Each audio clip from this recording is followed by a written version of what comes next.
მოგესალმებით კიდევ ერთხელ ეთერშია გადაცემა პოლიტიკური სივრცე, მე ვარ ჟურნალისტი მერაბ მეტრეველი. აშშ-ის წარმომადგენელთა პალატამ კავკასიაში ჩინეთის გავლენის წინააღმდეგ ბრძოლის აქტი მიიღო.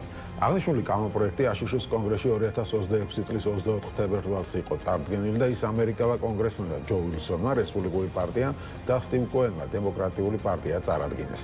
კანონპროექტი სხვა საკითხებთან ერთად ითხოვს ანგარიშს რუსეთისა და ჩინეთის სადაზვერვო აქტივობებზე საქართველოში. კერძოდ, კანონპროექტი მოითხოვს აშშ-ის მხრიდან სტრატეგიის მომზადებას, რომელიც განსაზღვრავს აშშ-ის საქართველოს ურთიერთობების მიზნებს. შეაფასებს რა სახის დახმარება და რესურსები უნდა გამოყოს აშშ-ს საქართველოსთვის, დაადგენს უნდა გაგრძელდეს თუ არა აშშ-ის ფინანსური მხარდაჭერა საქართველოსთვის, შეაფასებს რამდენად არის საქართველოს მთავრობა მზად აშშ-სა და ევროპასთან ეკონომიკური და პოლიტიკური თანამშრომლობის გასაფორმებლად. ამ ფონზე დღეს ირაკლი კობახიძემ გამოაცხადა, რომ ჩინეთთან ყოვლის მომხდარი სტრატეგიული პარტნიორობის ეტაპზე გადავდივართ. საქართველოს პრემიერ-მინისტრის ირაკლი კობახიძის განცხადებით, საქართველოს-ჩინეთის ურთიერთობა ახალ ეტაპზე გადადის, რაც გულისხმობს ყოვლის მომხდარ სტრატეგიულ პარტნიორობას. როგორც კობახიძემ მთავრობის ადმინისტრაციაში გამართულ პრესკონფერენციაზე განაცხადა, შესაბამისი შეთანხმებას დღეს მოეწერა ხელი. თუმცა მინდა გითხრათ, რომ დღევანდელი პრესკონფერენცია ამ თემას არ ეძღვნებოდა.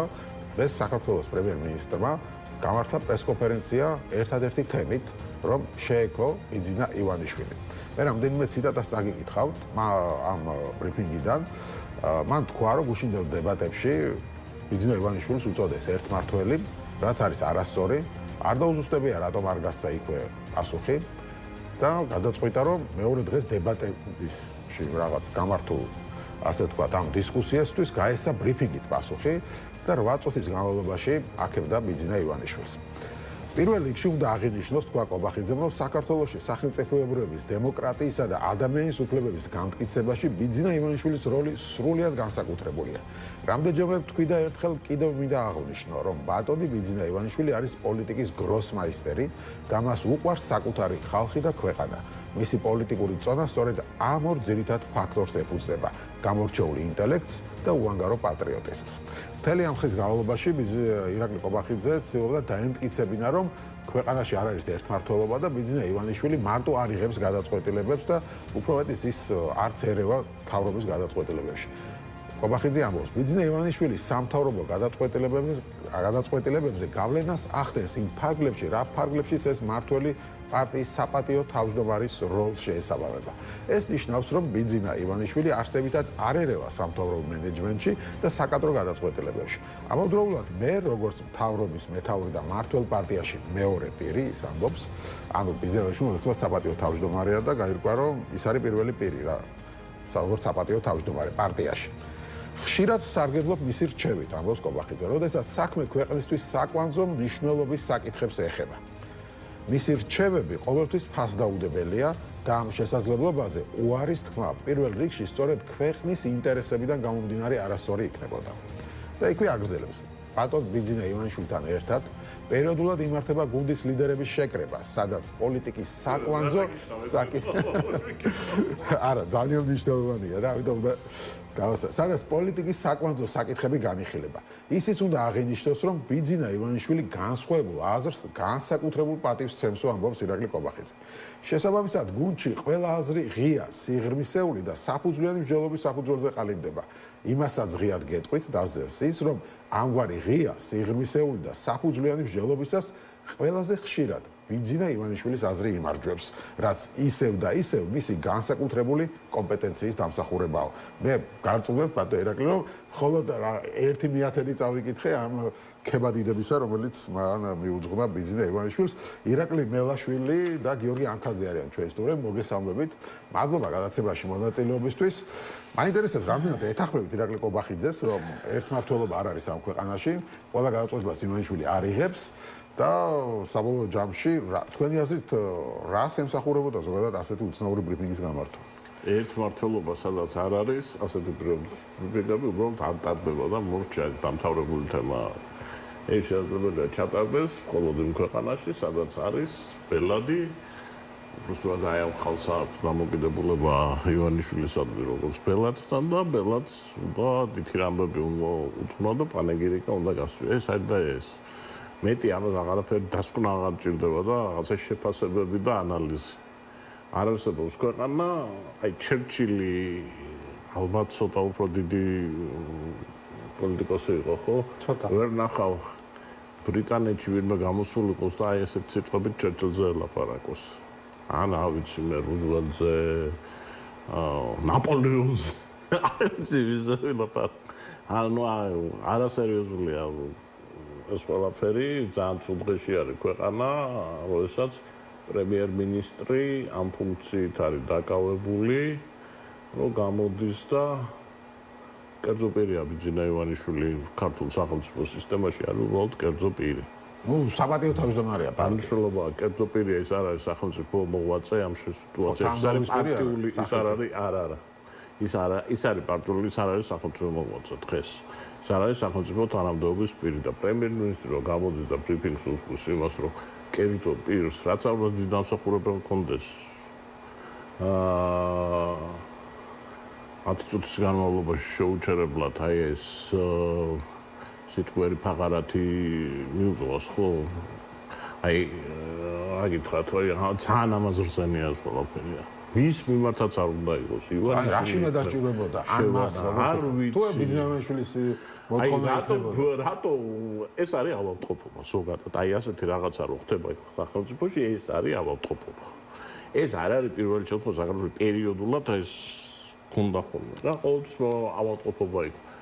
ამისი გარჩევა ეხლა რატო დაჭირდა კობახიძეს გამختارიყო აი ასეთი როგორც არის ჩვენ ქვეყანას მართავს არა ხო გავიგე მაგრამ აი ასეთი როგორც ჩვენ უნდა შევაფასოთ რა ხდება რა მოტივები აქვს პირადი მოტივები აქვს ამისი ვიღაცამ დაუძახა გუშინ წინდელს თუ გუშინდელს ყური აქვს არ მაინტერესებს რა ის არის სირცხვილი ნებისმიერი ადამიანის მიმართ კიდევ ერთხელ ვიმეორებ აუცი უსწრები ვარ ვიცნობდი გამსახურდია კოსტავა რა ვიცი დიდი ხალხი იყო არა ცხოვრებაში არ მოვიწოდოთ აი ვერ არის რა რადგან გიორგი თქვენ როგორ შეაფასეთ თავანებერგი ხო ძნელი არის ხა კიდე რამე დავამატო იმ რაც თქვა ბატონო მაირაკი ну ფაქტი არის რომ სისტემური პრობლემის პირდაპირ სიმპტომია რაც სახელმწიფოში არის რა რაც არ უნდა საპატიო თავმჯდომარე იყოს და წესდებით რა ფუნქციებიც არ უნდა ქონდეს პარტიის განსაზღვრული ხო ну არის სახელმწიფოს მართვის ორგანოები, შტოები და ასე შემდეგ და მისი თანამდებობები და ბრჭყალებში გამომდინარე ბუნებრივია. სულტურას ვიზიარებ იმ შეფასების პათოს, რაზეც ახლა საუბრობთ, ხო? ეს არის ქვეყანაში არსებული სისტემური პრობლემა. და ну კაი შეიძლება, მაგრამ რეალობაში ახლა ხო გასაგებია რომ ყველა ტექნიკურ გადაწყვეტილებაში და რაღაცა საკითხებში მართლა დარწმუნებული ვარ კიდევაც რომ არც ერევა ალბათ ინტერესიც არ აქვს. ბუნებრივი არის სტრატეგიული ხაზი ალბათ ძირითადი. და მთავარი საკითხები პოლიტიკური, რაც მისგან და მომდინარეობს ან მასთან კონსულტაციაშია. ეხლა დარგობრივ მიმართულებებზე არაერთი ადამიანისგან ვიცით ჩვენ, ვინც წლებში ურთიერთობდა, რომ დიდად ჩარევა და რაღაცა არ ახასიათებდა. მაგრამ ეს არაფერს არ ცვლის საერთო ჯამში, ხო? ამ შემთხვევაში შეიძლება თქვენს არ ეძახის საერთოდ ირაკლი კობახიძე, მაგრამ ჩვენ ქვეყანაში გვაქვს ის მდგომარეობა, რაც გვაქვს, თალი სტრატეგიული ხაზი, ანუ თავარ სურათზე მაინც გავლენა სვახტის ერთი ადამიანი. გადაწყვეტილებებს ისე და მიიღეთ. დისკუსიაც რო იმართებოდეს, იმ დისკუსიის ბოლოს კენჭირს მიიღება გადაწყვეტილება თუ ერთი ადამიანი წყვეტს, მე ამ დისკუსიაში ვისი აზრი მოეწონა. ეს ხო ორი სხვადასხვა რამ არის, არა? რაც უნდა დისკუსია იმართებოდეს და სხვის აზრიც რო გავიდეს, თავარია ვინ გადაწყვეტა ის სხვისი აზრი რო გასულიყო. ცხადია კოლექტიურმა ორგანომ კენჭისყრით თუ იმ ადამიანმა გადაწყვეტა ერთმა ადამიანმა რომ აი შენ საბოლოო ნიშნით არაფერი თავარია ბოდიში პრობლემა რაშია ახლა ეს რო თქვა რომ დისკუსია რო იმართება ბოლოს მაინც ბიზნეს აზრი იმარჯვებს ეს გონიაო კარგი თქვა უმეტესად ბიზნესს მე შევსრები ვარ კაცო იმ დისკუსიებსაც და რაღაცასაც და ნამდვილად ვერ იმარჯვებდა უბრალოდ შემთხვევაში როდესაც კოალიცია იყო მისი აზრი მაგრამ არა იმიტომ რომ უბრალოდ ესე იყო რა მაგრამ აი პრობლემა რაშია იცი ამ ადამიანების აი ამითი გონიათ რომ კარგს აკეთებ აი ამას რომ თვლი რომ ეს არის კარგი იმ კაცისათვის ვისაც ამ დიდ ამბებს იქ ხარ დამთავრებული რა ხო მე მარტოვას მგონია რომ იმ კაცის დავალების გარეშე ეს არ მოხდებოდა არ ვიცი ახლა ხო მაგრამ ხა ძნელი სათქმე ლეონოვიჩი ხო ანუ აქ რა ვიცი რამდენად მეტად მაგრამ აქ რატომღაც ბიზნეს ივანიშვილს არ მოეწონა რაღაცა სიტყვა ერთმართველი. ამაზე იყო მთელი ეს ბრიფინგი, რომ ის ერთმართველი არ არის. რა ვიცი ხა 14 წელია მინდა გითხრა 11 წელს როდესაც დებატები იყო ბიძინაევანიშვილს ძინავს 100%-იანი მეუღური თავიდან ბოლომდე მე მგონი 2 საათი იყო 100%-იანი გარანტია უბრალოდ რომ ძინავს და როცა გვიძავს კიდე ტელევიზორს არ უყურებს და ინტერნეტში ასეთ რაღაცებს არ ნახულობს ისე რომ იცოდეთ ხო, ну არ ვიცი, მაშინ გამოდის რომ ხა ირაკლი ყობახიძეს თვითონ დააკლდა გულს. არ ვიცი, რაღაცა გადაწყვიტა რომ პოსტსკრიპტუმი გამოვიდა დებატები საბოლოო ნიშნით. არ ვიცი, ამას რო აკეთებ. შესეთი არ აქვს მნიშვნელობა დაგავალეს თუ აკეთებ თუ შენ დაკეთებ, უკვე აღარანაირი მნიშვნელობა არ აქვს, როდესაც პრემიერ-მინისტრი ხარ, როდესაც მოხალხი ხარ, ყველაფერს დავლა. რატო გამორიცხავ?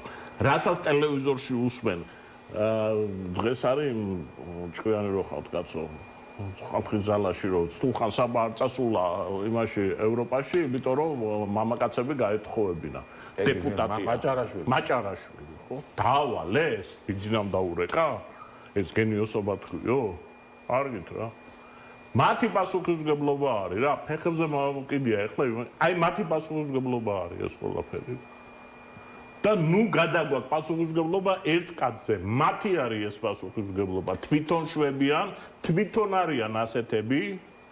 ისინი არიან პასუხისმგებლები, რაცაც ლაპარაკობენ. ეს საინტერესო საკითხია.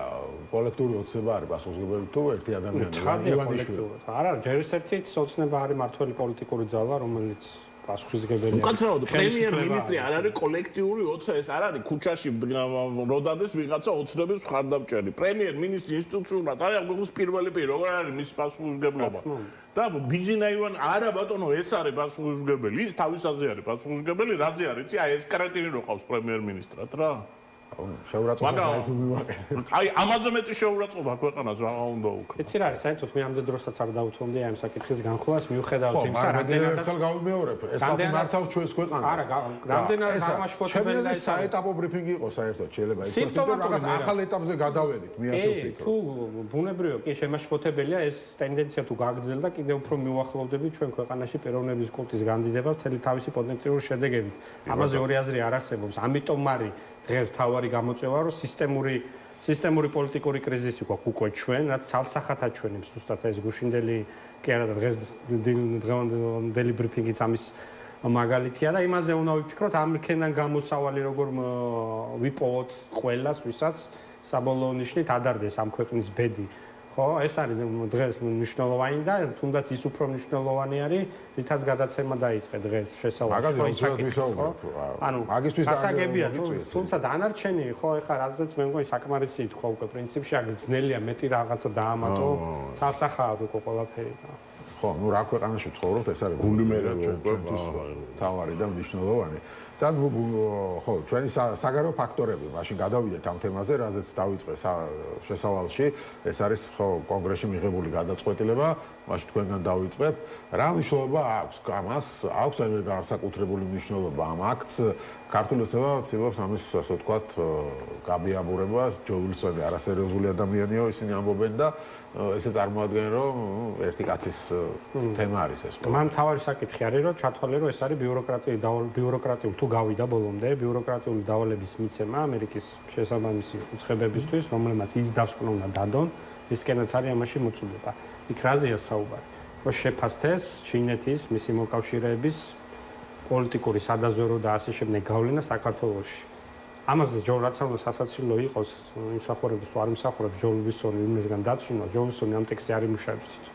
ამაზე იმუშავებს შესაბამისი ადამიანები და თავარი არის მე ზუსტად ეხა ის მაინტერესებს ეს მალე ბუნებრივი ეს დოკუმენტი ვერ დაიდება ალბათ ხო თავის შინაარსთან გამომდინარე მაგრამ შინაარსი აი ზუსტად იქ რაც ჩაიწერება ეს იქნება მნიშვნელოვანი რა თქმა უნდა როდესაც შენ ასეთი პოლიტიკური და სადაზვერვო შესაძლებლობების მქონე სახელმწიფო აი ესეთი ვიწრო წვლილში გადაწყვიტავს რომ შეაფასოს რომელიმე სახელმწიფოს რეალობა და ამ შემთხვევაში ჩვენზე არის ხო საუბარი ის დაწყვეტილება იქნება ძალიან მნიშვნელოვანი და არ ვიცი მე ხარ ამდენი შემთხვევითობა იყო რომ აი ამის მერე დღეს დაემთხვა ზუსტად იმას რომ თვითონ აი ხელი მოეწერა გაფართოებულ სტრატეგიულ ასე თქვა თანამშრომლობას ყოვლის მომცველს, თუმცა სადრას მოეწერა მე ეგ ვინ მოაწერა? ვერ აღვიქვიო, მოცა სიტყვა მოხელის. ბატონმა კობახიძემ გითხრა. ხო, ანუ მე მგონია რომ არ ხდება ხალხო. სიტყვიერი განაცხადი არის თუ ანუ ამის ფორმალური არა დოკუმენტი არის, არაში გამოიხატება. წავიკითხავ თუ გინდათ სრულ განცხადებას. ანუ მე წავიკითხე მთლიანად ეხლა თუ მაყურებლისთვის გინდა, არ ვიცი, მაგრამ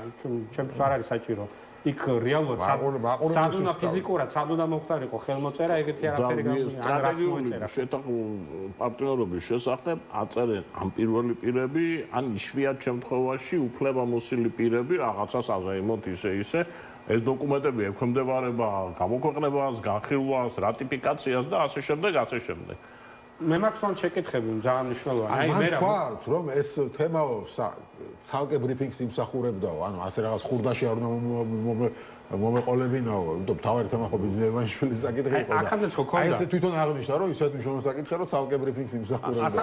აქამდეც ხო ქონდა ეგრეთ წოდებული რაღაც სტრატეგიული ფორმატი, ხო?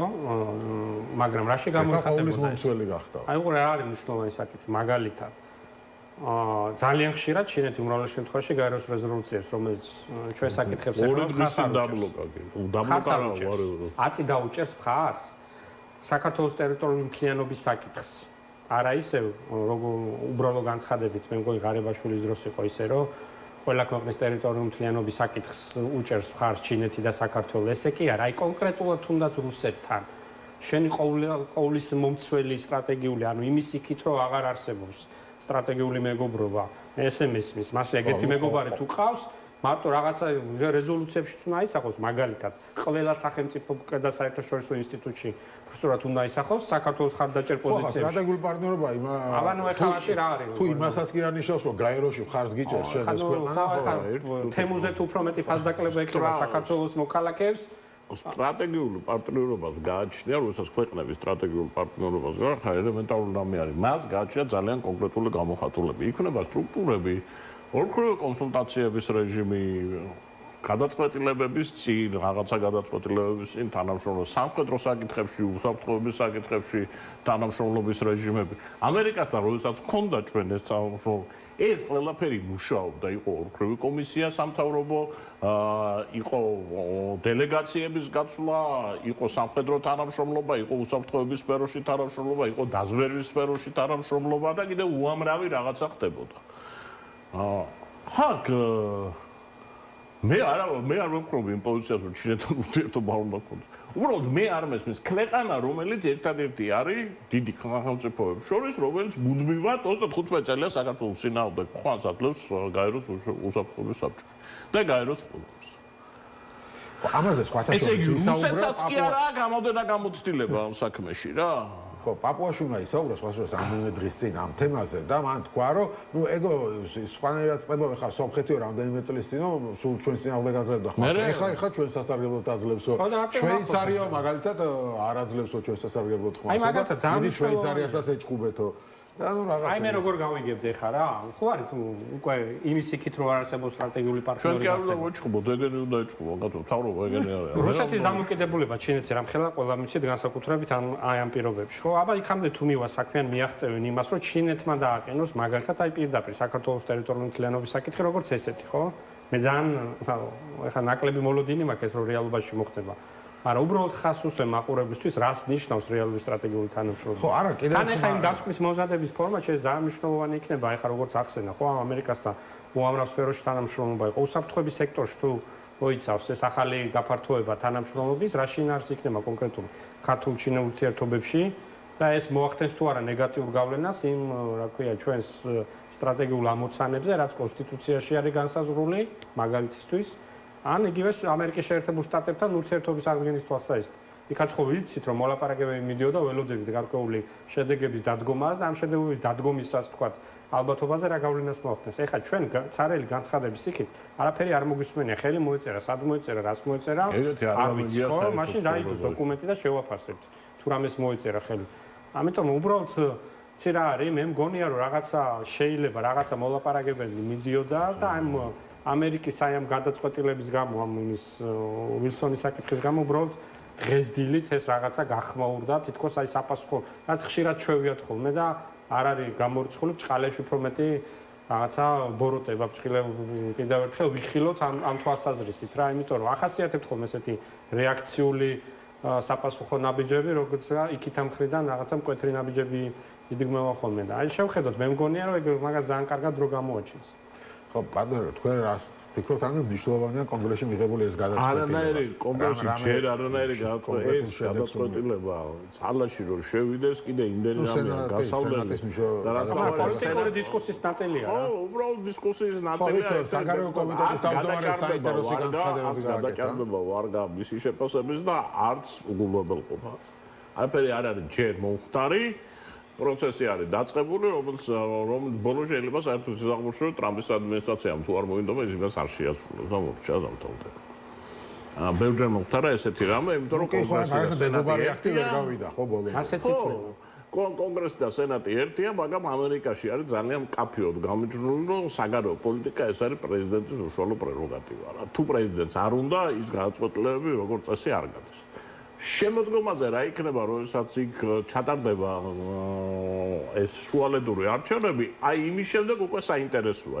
დღეს სენატში უმრავლესობა აქვს რესპუბლიკელებს და თუ არ უნდა არაფერსაც არ მიიღებს. რა შეეხება ამას, ხო, მე მართლა ასეთი არაფერი გამიგია, ცოტა რაღაცეებს თითქოს წამიკითხავს, გამოსვლად გქონია სახელმწიფოთა შორის, ესე იგი, სტრატეგიული შეთანხმების ახალი დოკუმენტი დაიდოს და არავის არაფერი არ ენახოს, არ ჟურნალისტს, არ პოლიტიკოს, არ ვინ მოაწერა ხელი, სად მოაწერა ხელი, რატიფიცირება ხდება ამ დოკუმენტის, რასაც რა ხდება, რა ტიპის განცხადება გააკეთა ამ კაცმა, ჩემი აზრით ძალიან აჭრილები არიან. იმიტომ რომ შეუძლებელია ჩინეთის საინფორმაციო საშუალებებში მაინც გავიდოთ რამე და იქ დიპლომატიურ არაფერი არსად არ გასულა, აი ესე კომბახიძე გამოვიდა გაბრაზებული ამერიკელი, თქვენ ეს მიიღეთ, აგერ მე ახლა ჩინეთთან, ესე იგი ჩინეთთან ურთიერთობას მიგზავნავს, ხო და ახლა მე ჩინეთთან აგერ ყოვლისმომცველ სტრატეგიულ პარტნიორობას გავაფორმებ. საბავშვო ბაღია. გაბოროტებული ბავშვების საბავშვო ბაღია რა. ხო, მაგრამ პრემიერ-მინისტრმა ისაუბრა იმის შესახებ, რაც კონკრეტულ რაღაცების თქვა, მაგალითად თქვა, რომ ძალიან გაღრმავდა ჩვენი პოლიტიკური და ეკონომიკური კავშირები, რაც კონკრეტულ ქმედებებში იყო გამოხატული. აი პოლიტიკური რაში გამოიხატება. არ ვიცი სამწუხაროდ. გაღრმავდა როგორ არა, კიდევ ერთხელ მისე ჩვენ წინააღმდეგ ხმა გაეროშო. გაღრმავებულია ძალიან ღრმად ვარ ჩეს. მან თქვა, რომ ეკონომიკური გაღრმავება და მათ შორის დაწესდა უვიზო მიმოსვლაო, გვაქვს პირდაპირი ფრენებიო, ემატება ახალი ფრენები, რაც უზრუნველყოფს მეტ მობილობას საქართველოს და ჩინეთის შორის და ასევე სავაჭრო ეკონომიკური კუთხით გვაქვს ძალიან კონკრეტული ხელშესახების შედეგები. ეს მოიტანა 3 წლის გაფორმებულმა პარტნიორობის შეთანხმებამ. პოლიტიკურ შედეგებზე უნებრივი არ საუბრობს, ძირითადად საუბრობს ეკონომიკურ შედეგებზე. გაიხსნა საქართველოში ურუმჩიში რეისები იყო 12 წლის წინ ნახდათ იყო დელეგაციები არიან გაფრენლები. ეკონომიკურად რასაც ვაჭრობდით, იგივეს ვაჭრობთ. რაღაცა სერიოზული არც ინვესტორი არ არის საერთოდ, რო შეხედოთ. ინვესტორი საერთოდ არ არის. არცით ეკონომიკურ პარამეტრებში სპორტის თემაც ვერ მივიდა, ხო? არცით ეკონომიკურ საქართველოს უნდა აეშენებინათ, მაგრამ არ რო ნახო რა ეკონომიკურ სტრუქტურა საქართველოს ჩინეთის შიგნი მონაწილეობა არის ძალიან უმნიშვნელო რა, ყველა გაგებით. ყველა სიტყვა რა თქო ტყუილი არის. აი საქსტატის მონაწილეობა ერთადერთი რაც გაიზარდა თემოზე ვაჭრობა გაიზარდა ბოლოს ამის განმავლობაში კი ბატონო ვადასტურა. კიდევ უფრო მაგარი სეილები გვექნება. ოღონდ ნუ ახლა ეს რო გითხრათ სამთავრობოთა შორის შეთანხმება აქამდე ვარ დასულები არ ვიცი ვერ გეტყვით მაგრამ დანარჩენი არც სამხედრო თვალსაზრისით არც პოლიტიკურ თვალსაზრისით სამხედრო თვალსაზრისით ეგ სომხეთი მაგალითად თანამშრომლობს მათთან სიტყვაზე ვამბობ რა ჩვენ არც სამხედრო თვალსაზრისით თანამშრომლობთ არც უსაფრთხოების თვალსაზრისით არან ერთადერთი რასით თანამშრომლობთ შემოგვაქვს ისინი რა ქვია სათვალთვალო კამერები მაგი გვაქვს აწყობილი. ეგ სერიოზული თემა არის. ეს ძალიან სერიოზული თემაა. ეხლა ყველას გული უსკდება, იმიტომ რომ აღმოჩნდა რომ მაგ სათვალთვალო კამერები ირანმა რომ შემოიტანა, მაგ ქუჩის სათვალთვალო კამერებით იმ მოძებნეს ებრაელებმა ეს კამერა თავის თავს ვერ დაიცავს, ის დაცულ სისტემაში უნდა იყოს შართული. რა დღეშიც ვართ კიბერუსაფრთხოების თვალსაზრისით გინდა ამერიკული შემოიტანე კამერა, გინდა ჩინური ამ შემთხვევაში. ხო, მაგრამ ტელეამბულანსში ეხლა დახსნა დაიწყეს ამ კამერების ბევრი რუსეთში და ტენდერები რა სტარდებოდა შიდა შესყიდვებში ზირთაში მოსკოვში ინტერნეტი მაგის გამოს გათიშეს ისე როგორც ანუ უეცრად მიგვწევრო ეს მასობრივი კამერიზაცია, რომელიც ჩინეთიდან მოდიოდა, ჩინეთმა დაიწყო ეგ თავისთან ქვეყანაში, რომ ეს ტოტალური კონტროლის სისტემა დაეყარებინა და ეს ამისი გამართლება მიდიოდა იმით, რომ აი ხო გინდათ რომ გამოვიძიოთ დანაშაულებები და რაღაცები სინამდვილეში ტოტალური კონტროლის სისტემაზე უეცრად აღმოჩნდა რომ უარესი საფრთხის შემცველი არის შენი მტრებისათვის, იმიტომ რომ ვიღაცა შევა, ჰაკერი ამას დაიძვა, გამოთulis სადახარ ყველაზე დაუცველი და იქ დაგაჭედებს იმ ტყვიას რა. საბოლოო ჯამში მაგამდე ბრძოლის ველია რა, უნდა შეძლოს. მან ესა მუდმივი კატათაგობანა არის დაცვა. მე მინდა ჩინეთისაკეს პოლიტიკურ კონტექსტში და გეოპოლიტიკურ კონტექსტში დაუბრუნდე.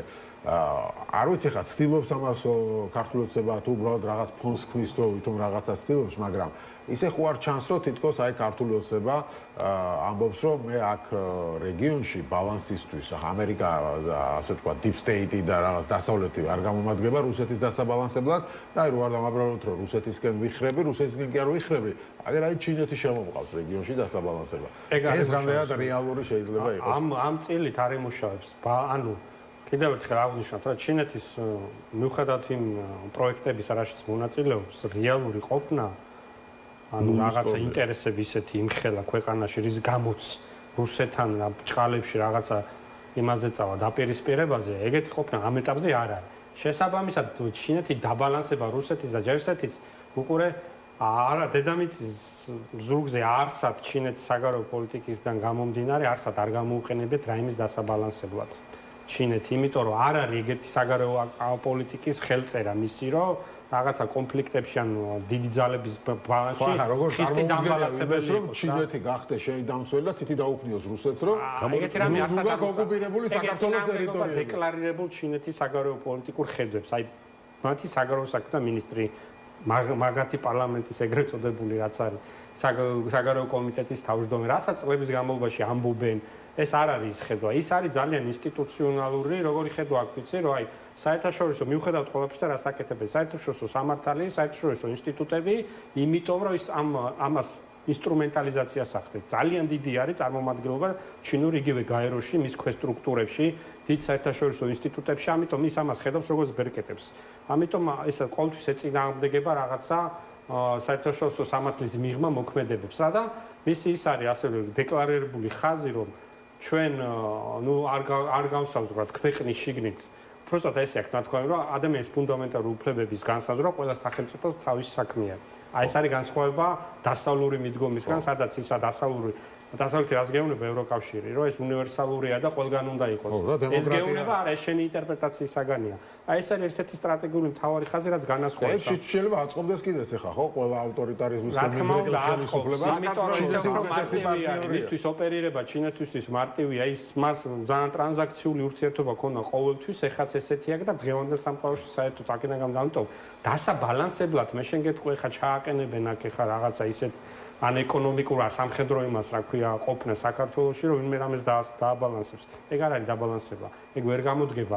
არც არავინ ეწინააღმდეგება, აგერ თქვით კიდევაც რა, რომ იმისთვის რომ ძალიან ღრმა და მართლა სტრატეგიული მნიშვნელობის ურთიერთობები ქონდეს, ოღონდ ეს არ უნდა მოხდეს ქვეყნის ეროვნული ინტერესების ხარჯზე და წითელი ხაზები უნდა იყოს. ქართული ოცნების წარმომადგენელმა თქვა დღეს, რომ მთელი ევროპა და ამერიკა ცდილობს ჩინეთს ჩაეხუტოსო და ჩვენ რატო ამის გამო რატო გვაგრამ აქტის საპასუხო თქვა. მე რა ეკონომიკურია კითხვა მაქვს რა, ძალიან მარტივად სტრატეგიული პარტნიორობა და ურთიერთობები ყარდება, როდესაც არსებობს ოქროვი ინტერესი. მე ვიცოდი ყოველთვის დასავლეთის ინტერესები რაც იყო, ხო, აი პირველი საქართველოსთან მიმართება რაც ჩვენ თორემ ვერ გაიგო. კაცო, აზერბაიჯანს თუ არ თხოვრო დემოკრატიას მე რა თხოვო. საქართველოში სტრატეგიული ინტერესი იყო ის, რომ ეს უნდა ყოფილიყო დემოკრატიის ლიდერი რეგიონში და დასავლეთის პოლიტიკა მეორე მსოფლიო ომის შემდეგ იყო ამ დემოკრატიის გავრცელება, რომელიც ხელს უწყობდა თავისუფალ ვაჭრობას, კიდე ბევრ რაღაცას ახლა ვერ ჩინეთის ინტერესი საქართველოში დემოკრატია არა ფეხებზე კიდიათ. ერთ რამეში ემთხვევიან ჩვენები ჩაეხუტებიან ყველას არაბებს, ჩინებს, ვიეტნამს ჩაეხუტებიან. ყველა ჩაეხუტებიან, ვინც მათ არ მოსთხოვს აი სახელმწიფოთა შორის ურთიერთობაში მათთან არ დააყენებს ადამიანის უფლებების საკითხებს. ეს არის მთავარი. მთელი ამათი მოღვაწეობა საგარეო არის მიმართული ეკითხა. ყველასთან დადიან და ეუბნებიან რომ მომეცით, რასაც გმინდა, რასაც უთხოვთ იმას გავაკეთეთ, მოგვეცით საშუალება დავრჩეთ სათავეში მუდმივად. ზიამაღლობელი დავიჭირო, დავიჭირო იმას ციხეებში ჩავყარო ხარ. ამის საშუალება მომეცით რომ ჩვენ ვიყოთ ავტორიტარები. ჩინეთს ფეხებზე კიდია. ჩინეთი თქვენი საქმე რაც გინდათ ის კიდე. მაგრამ მეორე მხრივ შენ როდესაც იცახი რომ ჩინეთთან სტრატეგიული პარტნიორობა მაკავშირებს ჩინეთის ინტერესი ვერ გამოიქმნება. ჩინეთს სადაც აქვს ინტერესი, ხო? ის ძალიან აგრესიულად მოქმედებს. მათ შორის ფინანსებით მოქმედებს ძალიან აგრესიულად. ხო, ეს არის აფრიკის ქვეყნები, შუა აფრიკაში არქის ქვეყნებს ეძახიან მაგათ. იქ ძალიან დიდი ფულით არის შესული, ოღონდ მოქმედებს განსხვავებით ევროპელებისაგან და ამერიკელებისგან ძალიან განსხვავებულად. ხო, ის ვალსადებს და მე იმ ვალში მიაქვს მთელი ქონება, სახელმწიფო ქონება. საქართველოს საერთოდ არ აკეთებს. საქართველოში ჩვენ ვაკეთებთ სისულელებს, რაც ჩამორჩენილი ბანკი გაიყიდა და ისიც მე მგონი ადგილობრივი ფულით იყიდეს ეგრე. კი, კაცო. აქედან გამომდინარე, ხა ინტერესი შენ. აი, სავაჭრო ინტერესი. რო ამბობენ რომ ეკონომიკური ურთიერთობა, ეკონომიკური ინტერესიც კი ჯერჯერობით არ ჭირდება. ეხლა ანაკლიაც რო განეხორციელებინათ, ხო, ანაკლის პროექტის სრული რეალიზაცია დავტვირთვა ტვირთების რომ მოხდეს, ეგ ჯერ ესეც იმდენი წლების საკითხი, იმიტომ რომ მარტო პორტი არ არის. იქამდე მისასვლელი ინფრასტრუქტურა თუ არ განვითარდა. არავინ არ კითხულობდა, რამდენად აღემატება პორტის დადგმული სიმძლავრე. ჩვენი რკინიგზის გამტარონ. ელემენტარული. არავის არ უკითხია. ყველაზე მწვავე საკითხი საქართველოს რკინიგზას აქ დღესდღეობით ვაგონების საკითხი. რომელიც არ აქვს გადაზრდა ქირაობა და რაღაც რუსეთიდან და ვიღაცებისგან და რაღაცა. ანუ ძალიან ბევრი პრობლემა, მაგას თავი დავანებთ, ეხლა მაგას ასე ვალაპარაკობთ არ ვარ. სადაც აქვს ინტერესი საქართველოში ამ კორიდორში რომ კონდეს აქამდე მოსასვლელი ჩინური ტვირთი იმდენად მოუმზადებელია ინფრასტრუქტურა ვერ ექნება ის ინტერესი რომ აი რუსეთთან ან დიდ თემებთან დაკავშირებაში საქართველოს გადაეფაროს რა ამიტომ კიდევ ერთხელ ისევ შენ კითხვას მიუბრუნეთ ბალანსისთვის ჩინეთი ამ ეტაპზე ამ რეალობაში გამორიცხული არის არც ერთი ფაქტორით არც დააბალანსებს და ვერ დააბალანსებს დანარჩენი ახლა კიდევ ერთხელ კარგი და საქმიანი ურთიერთობა ყველასთან უნდა ქონდეს საერთოდ ვინც გარშემო არის ეგ არის ეს არის ბალანსისთვის სიტყვები რა იმას ხო არ იტყვიან კაცო რომ ჩვენი ქვეყნები გვაინტერესებს რომლებიც ადამიანის უფლებებზე არ გვედავებიანო ამერიკის ბალანსისთვის ჭირდება რომ იმათ არ დაბჭაგრონო ისინი ჩაგრავენ ევროპელები და ამერიკელები ჩაგრავენ და ბალანსისთვის ჭირდება თუმცა ჩინეთი რო არ დაჭაგრდა ჩინეთს რო ფეხებზე კიდე გამბავი ну მაგე ირანს არ ეხმარება რა ყველაზე ახლო ქვეყანა რეგიონში ვინც იყო ირანი იყო რა რამეში გამოიხატა მისი მხარდაჭერა ну ფარული მხარდაჭერა არის ну ფარული არა მაგრამ ღია პოლიტიკური მხარდაჭერა რამეში გამოიხატა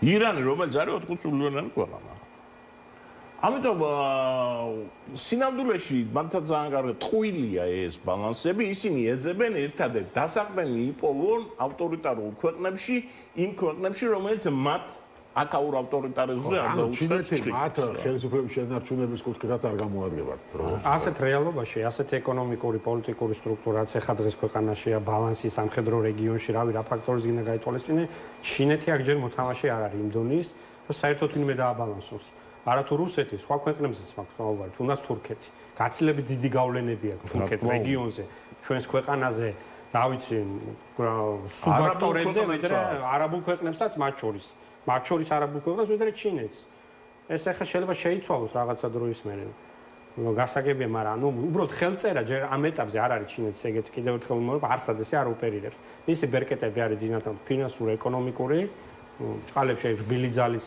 ასე ვთქვათ კულტურული რაღაც პროგრამები და ასე შემდეგ ჯერ ეს ხისტი ელემენტები მათ შორის თუნდაც ეკონომიკური რო ავიღოთ ხო ახლა ეს ავტობანი და ეს კომპანია რასაც აშენებენ და ნუ არ არის ხა ის ვერ დააბალანსებს ვერაფერს აი ისიც რა არის კაცო შენ გამოაცხადე ტენდერი და ის შემოვიდა ყველაზე დაბალი ფასით ეგ არის და ეგ არ არის ეკონომიკური ინტერესი და პირიქით არის რა ეგ იქაურები დაასაქმე რა შენ აი ხო რომ ანაკლერო წარმოვიდგინოთ რომ აშენდეს რომ დაიწყოს ინფრასტრუქტურის გაფართოება რკინიგზის ას რა ქვია სახმელეთო გზების ჩაერთოს ამ ყველაფერში მისი კაპიტალი შემოვიდეს, აი მე დავიწყებდი საუბარს, რომ ხო ტვირთების მოზიდვის საშუალება გახდეს, მე იქნება საუბარი. ერთადერთი სტრატეგიულად გავაკეთეთ საქართველოს ეროვნულმა ბანკმა იუანებში დაიწყო ფულის დაგროვება, ეს გავაკეთეთ. კი ბატონო, თქვენ რეგიონი ახსენეთ და აუცილებლად მინდა ბოლოს გითხოთ სომხეთში შეტანებულ არჩევნებზე, ამა რა შეცვალა, უბრალოდ რა შეცვალა, რა ტენდენცია გამოკვეთა რეგიონში. განამტკიცა ეს ტენდენცია ბოლოს წლებში. რას ნიშნავს ეს, რომ ამ არჩევნებზე ფაქტობრივად რუსეთი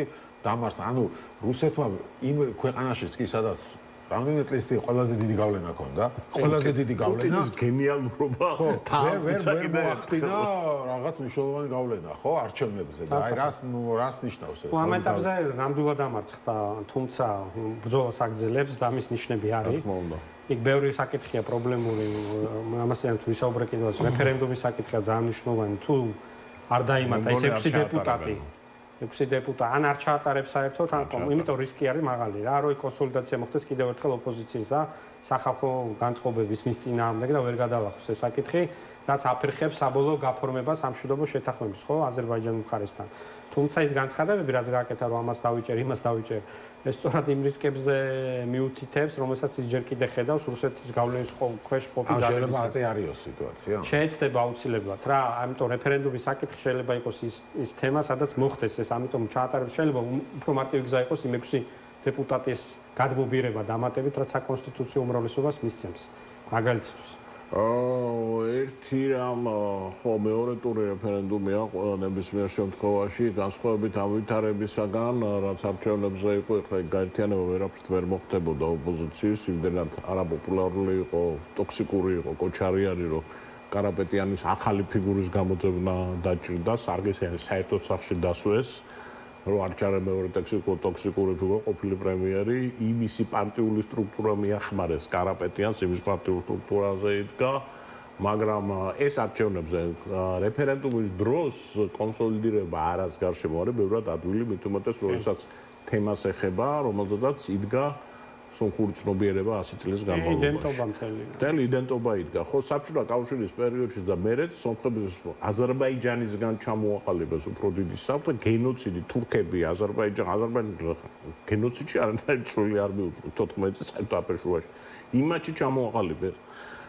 ანუ მთელი აი როგორც არმენოფობია საქართველოში ამუშავებდნენ არმენოფობიის თემას, იქ ამუშავებდა ეს თემა რა. ხო, ეს ბევრად უფრო გადატყდა. ხო, ხა მე ერევანში ვიყავი. ამ არჩევნებზე, ხო, გუშინ და გუშინ და იქ მოსახლეობას როცა ვესაუბრებოდით ინტერვიუებს. ყველაზე სერიოზული პრობლემა არის დიასპორა. ღიად ლაპარაკობენ რუსეთის წინააღმდეგ. ანუ ის რომ ამ სომხეთში და აქამდე რომ აი რუსეთი არის ჩვენი გადამრჩენელი რუსეთმა უნდა დაგვიცვას მუსულმანებისგან თურქებისგან მე რა ხედავენ ეს არის გადატეხილი სერიოზულად რუსეთზე არიან გაბრაზებულები რომ გაყიდეს მაგრამ ყველაზე მძიმე პოზიცია სხვათა შორის დასავლეთში ცხოვრები იგივე სომხები ხო მათთვის ეს ანტითურქული ნარატივი ხო დასავლეთში და აქ ცხოვრობს ეს ერთიანი იყო იქ უფრო დიდი იყო ეს ანტითურქული ნარატივი ვიდრე აქ ამიტომ გარედან ეს მოდის თულა არ აკრძალეს სომხეთში დიასპორის მიერ ხმის მიცემა რა ეს მარტო რუსული დიასპორის პრობლემას არ ეხებოდა ის იმდენად ნაციონალისტურად არის განწყობილი დაშნაკ ცუცუნი პარტია რომელიც ძირი არის სომხური პოლიტიკური ნაციონალიზმის ეს თავიდან ბოლომდე დიასპორაში შექმნილი პარტიაა სომხური ტერორიზმი რომელიც არსებობდა პოლიტიკური ტერორიზმი ეს დიასპორული მოვლენა იყო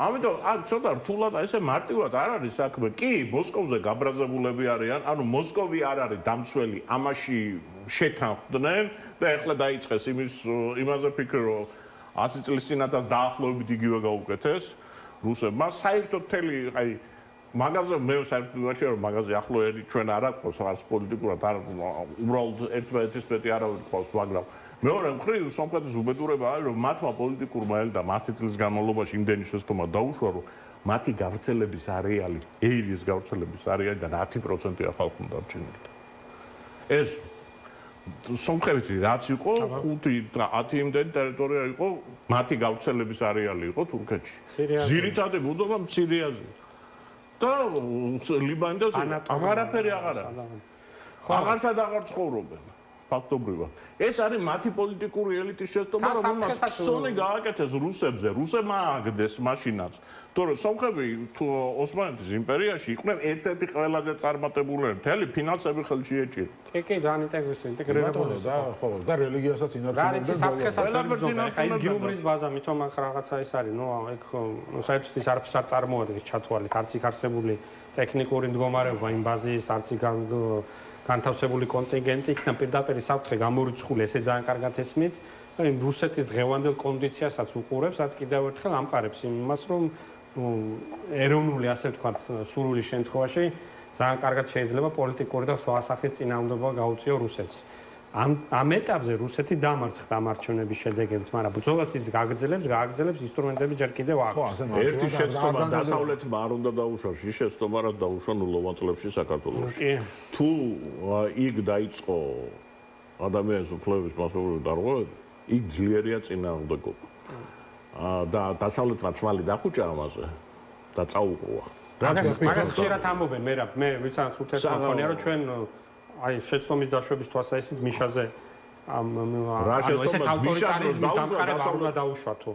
რაც მეორე ნაწილში იყო მართლა. ფაშინიანი მიდის ასე სააკაშვილის ზით. ბევრის იქ არის ხალხი ვიცფიქრობს, რომ აგ რისკები არის შემცველი ნამდვილად, რომ იმ რისკების გამოწვევაზე საპასუხოდ რა ნაბიჯებსაც დგავს ავტორიტარიზმის შემცველობა. ძალიან საინტერესო იყო ეუთოს დასკვნა წინასწარი. თუ ნახეთ გუშინ გამოაქვეყნეს საღამოს ჰქონდა ბრიფინგი. წავაბე არ იყო, მაგრამ საკმაოდ გამაფრთხილ. ანუ ყველაფერზე რაც საქართველოშიც გვინახავს, მაშინდელი ეხლანდელშიც ყველაფერზე იყო საუბარი, ანუ არ დაუხრჩავ თვალი და არ უთქვათ, რომ ეს იდეალური არჩევნები. ადმინისტრაციული რესურსი, დაჭერები, ოპოზიციის შევიწროება, დიდი ფულის ტრიალი, ყველაფერზე ითქვა. ჩემი აზრით ეს მიანიშნებს იმაზე, რომ დასავლეთში მიხვდნენ, რომ ის რაც ნულოვან წლებში საქართველოში გააკეთეს, ის სომხეთში არ უნდა დაუშვათ, თორე იქ რუსი მიტრიალდება, იმიტომ რომ მას ამისი საფუძველი აქვს, ბევრად მეტი ვიდრე საქართველოში ქონდა. პრორუსული იდეას სომხეთში ახლა ეს ისტორიული თემა არის, 100 წლის თემაა საქართველოში ესე არის. შეიძლება რა თქმა უნდა.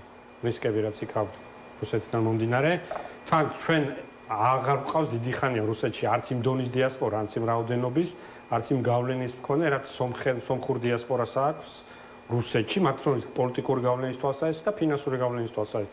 იქ ეხლა ძირითადად ჩვენ რეგიონებში, მაგალითად ხო, სამხრეთ საქართველოს სომხები სადაც ცხოვრობენ, ძირითადად ესე ვთქვათ, ახალგაზრდობა მიდის ან რუსეთში სასწავლებლად, ან თუ ვინმე წასასვლელი აქვს, ვთქვათ, კალიფორნია, ამერიკა რა. მაგრამ უმრავლესობა მაინც ეგრეა. ძირითადად ეს მე იმის თქვა მინდა რომ ჩვენგან განსხვავებით საქართველოსთან ემიგრაცია თუ მიდის არის დასავლეთში ხო იქ კიდევ არის ტენდენცია შენარჩუნებული რომ რუსეთში მიდის. რუსეთი ახლა რამდენიმე წლის წინ ჯერ კიდევ მათი მთავარი პარტნიორი იყო და ეს ბუნებრივია და ევრაზიული კავშირის ხო ასე მარტივად გადაწყვეტა ვერ მოხდება ეს გადატეხა მაგრამ ნუ ამ შემთხვევაში როდესაც მაგალითად საუბარია რომ ახლა სომხეთი რეალდება და სულ ფაშინიანი ამბობს რომ ესეც სამსახად არ არის ახლა მე იქაც კარგი ურთიერთობა და იქაც მინდა ვიყო აქაც მინდა ვიყო ევრაზიული კავშირის მინდა ვიყო სამაგაშორეს ეს არის წვილი რომ იმის წევრობა და ამის წევრობა ერთმანეთს უშლის არის სერბეთის მაგალითი სერბეთი ევროკავშირთან თავისუფალი ვაჭრობა ჰქონდა და რუსეთმა შესთავაზა სწორედ აი ამ ევრაზიულ კავშირთან ეკონომიკთან ასე რომ ეს ყველაფერი ну ნახოთ ну ლავირებს რა მაიგ არის ლავირება კლასიკური ახლა სორშვება უნდა ილავიროს იმიტომ რომ ძალიან მძიმე იქნება ეკონომიკურად სომხეთი ბევრად უფრო მიგული იყო რუსეთზე ვიდრე ჩვენ ვიყავთ სხვადასხვა რა იმიტომ ბუნებრივი რაღაც არის მას გასასვლელები არ ქონდა აქედან აზერბაიჯანიდან ჩაკეტილი იქიდან თურქეთიდან და ირანი რომელიც იმის ქვეშ იყო სანქციების ქვეშ იყო და ჩვენ კი ბატონო საქართველოს თვის რას ნიშნავს ეს რომ სომხეთი დარჩა ფაშინიანი დარჩა სომხეთში მოდი ასე ვთქვა ხო ნუ ფაშინიანი ხა ოცებასთან კარგი ურთიერთობა აქვს ყველა სომხური და ყველა სომეხი ლიდერს ქონდა საქართველოს ხელისუფლებასთან კარგი ურთიერთობა თუ სხვა გამოსავალი არ აქვს ეს ამაზე შევთანხმდეთ მოდი როგორიც არ უნდა იყოს ხელისუფლება სომხები ეცდებიან დროსაც კი კარგი ურთიერთობა გადასარევ ხა საერთო ენის გამონახვა კიდე არ გვიჭირს ესე რომ კადრს მიღმა თუნდაც ხო ესე რომ ვთქვა არაოფიციალურ ფორმატში ეს ერთი საკითხი რა თქმა უნდა სომხეთში გრძელვადიან პერსპექტივაში თუ შევხედავთ მათ რაღაცა ევროპულ სვლას პროევროპულ პერსპექტივებს საქართველოს გარეშე დიდი შანსები არ იქნება მაშინ ძალიან უნდა დაალაგდეს თუ აზერბაიჯულ სომხურ თურქული ისიც და ისიც თურქეთის საკითხი ცალკე რჩება მე ამ კონტექსტში, ამიტომ ძალიან მინიმალური შანსი არის ესეთი სცენარის დადგომა, მათ ესმით კარგად ისედაც შენც არ ვიცი თუ ქონდა საუბარი ერევანში, რომ თუ უნდა მაგხრივ დამკაში გავიდნენ, საქართველოს უნდა ხელახლა ვთქვათ განაგზოს ეს სვა და ორივეს ერთად შეიძლება დადგეს ის ხანჯარა რომ ბევრად მეხლა რომ ჭკუა გქონდოს სომხებთან ერთად ხელჩაკიდებული უნდა ვიჯდეთ ექსპერტთა ჯგუფები ისინი და ყველაზე მთავარი პრობლემა რა არის ეხა რაც ეხა შედეგი მივიღეთ რომ ჩვენ ევრო დასავლეთმა სამხრეთ კავკასიის კონტექსტისგან პოლიტიკურად ამოგვიღო რამდენიმე წლის წინ და გაგვაერთიანა აღმოსავლეთ ევროპის კონტექსტში და ჩვენ დაგვაჯგუფა არა სომხეთთან და აზერბაიჯანთან, არამედ ვიყავით დაჯგუფებული უკრაინასთან და მოლდოვასთან. ანუ ეხლა გადმოვიდით ისევ რეგიონში. ეხლა ჩვენი სურვილით ჩამოვშორდით ამ უკრაინას და ევროპას შორის ამერიკას ხო უკვე ასე გვიყვება და ეხლა დაუბრუნდით და ვიძახით რომ სომხეთს უნდა ჩავკიდოთ ხელი რომელიც ჩვენზე უკან იყო. სომხეთისთვის მაშინ რაც უნდა ჩავეკიდა ხე არა აქვს მნიშვნელობა 2018 წელს რო ცვლილება როგორც კი სომხეთი წამოვიდოდა აქეთ ჩვენ სომხეთისთვის ყველა ვარიანტი ხელი უნდა ჩაგვეკიდა იმიტომ რომ ხო და თქვა სომხეთი მოგვება აღმოსავლეთ ევროპისთვის და ეხლა ჩვენ აქეთ ჩამოვჩოჩით. კიდევ ერთხელ ფუნდამენტური მნიშვნელობა ექნება უკრაინის ომის დასრულების შემდეგ რეალობას. ხო, თქვა ზელენსკიმ დღეს. ყირიმთან ერთად აფხაზეთის საკითხიც უნდა გადაწყვეტოს. ხო, იქ ყირიმშიც ისეთი ტრიალებს, რომ ეხლა დღეს საერთოდ ლუკაშენკო გამოვიდა და თქვა, რომ 100 წლითო ბელორუსკად ციტო ყირიმი ტელესოფლიო გაგიჟდა.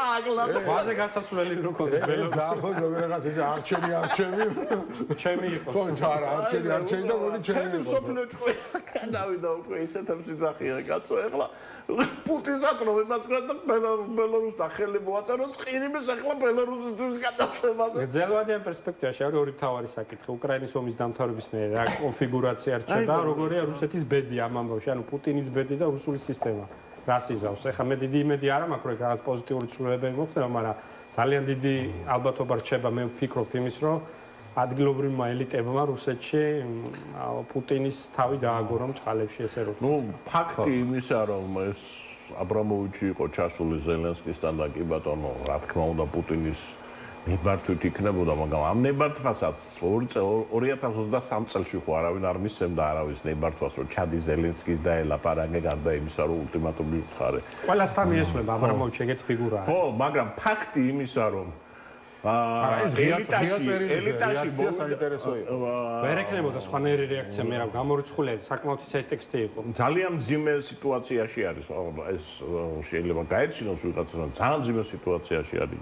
თავად პიროვნულად პუტინი, იმიტომ რომ ის ვეღარც წინ მიდის და ვეღარც უკან მოდის. აი ეს არის ყველაზე ცუდი. ნებისმიერი ცვლა, ჭადრაკის ტერმინია, ხო? ნებისმიერი ცვლა არის წავდებიანი.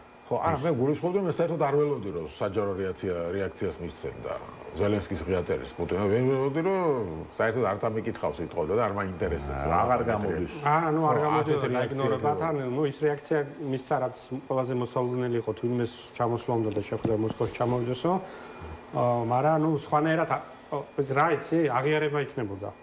განსხვავებული პასუხი. ხო, ნუ თუმცა კვანძის ამ კონტექსტში საინტერესო კითხვა არის კვანძის გახსნა ახლოს არის თუ ჯერ მაინც არ არის ამ კონფლიქტში, იმიტომ რომ რუსები ახლა ეს პეტერბურგის კონფლიქტში რაღაცა 2026 წლზე და 10 წლიან და 20 წლიან და 40 წლიან ომზე ლაპარაკობდნენ. ხო, მაგრამ იმ პეტერბურგს ვისაც უსმინა რომ გამოდიოდან იქ ეკონომიკური ელიტის წარმომადგენლები, რატო 2026 კი არა 2028-მდე მიატანონ, მაგათ ეკონომიკა ისეთ მდგომარეობაში აქვს.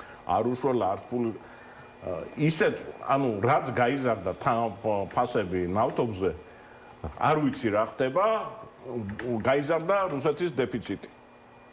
ბიუჯეტს. პირიქით მოხდა დეფიციტი. ძალიან დიდი ის მიგაქვს რესურსი უკვე რა იმას. იმდენად დიდი რესურსი მიაქვს ამ ომს, რომ ვერაფრით ვერ ბალანსდება ეს ყველაფერი რა. ვერაფრით და ეს იწვევს რაც თავარია უკვე კაი სამოქალაქო წარმოებები გაჩერდა. სამხედრო წარმოებების გაჩერებას იწვევს, იმიტომ რომ ფულს ვერ უხდიან ერთმანეთს. აი ხო მე რაღაცას ვყიდულობ, ვიღაცას უნდა იმან ვიღაცას უნდა ომის დასრულების მერე ეს მანქანა რო გაჩერდება, რა უნდა იყოს ამ სამხედრო წარმოებას? არა, ეგ მერე გაემართებათ ეგ ერთი არის, მაგრამ ეხლა მთავარი რაც ხდება, გადახდების კრიზისი არის შიგნით დაწყებული, ანუ საწარმოსგან რაღაცას რო ყიდულობს, ის ფულს ვერ იხდის.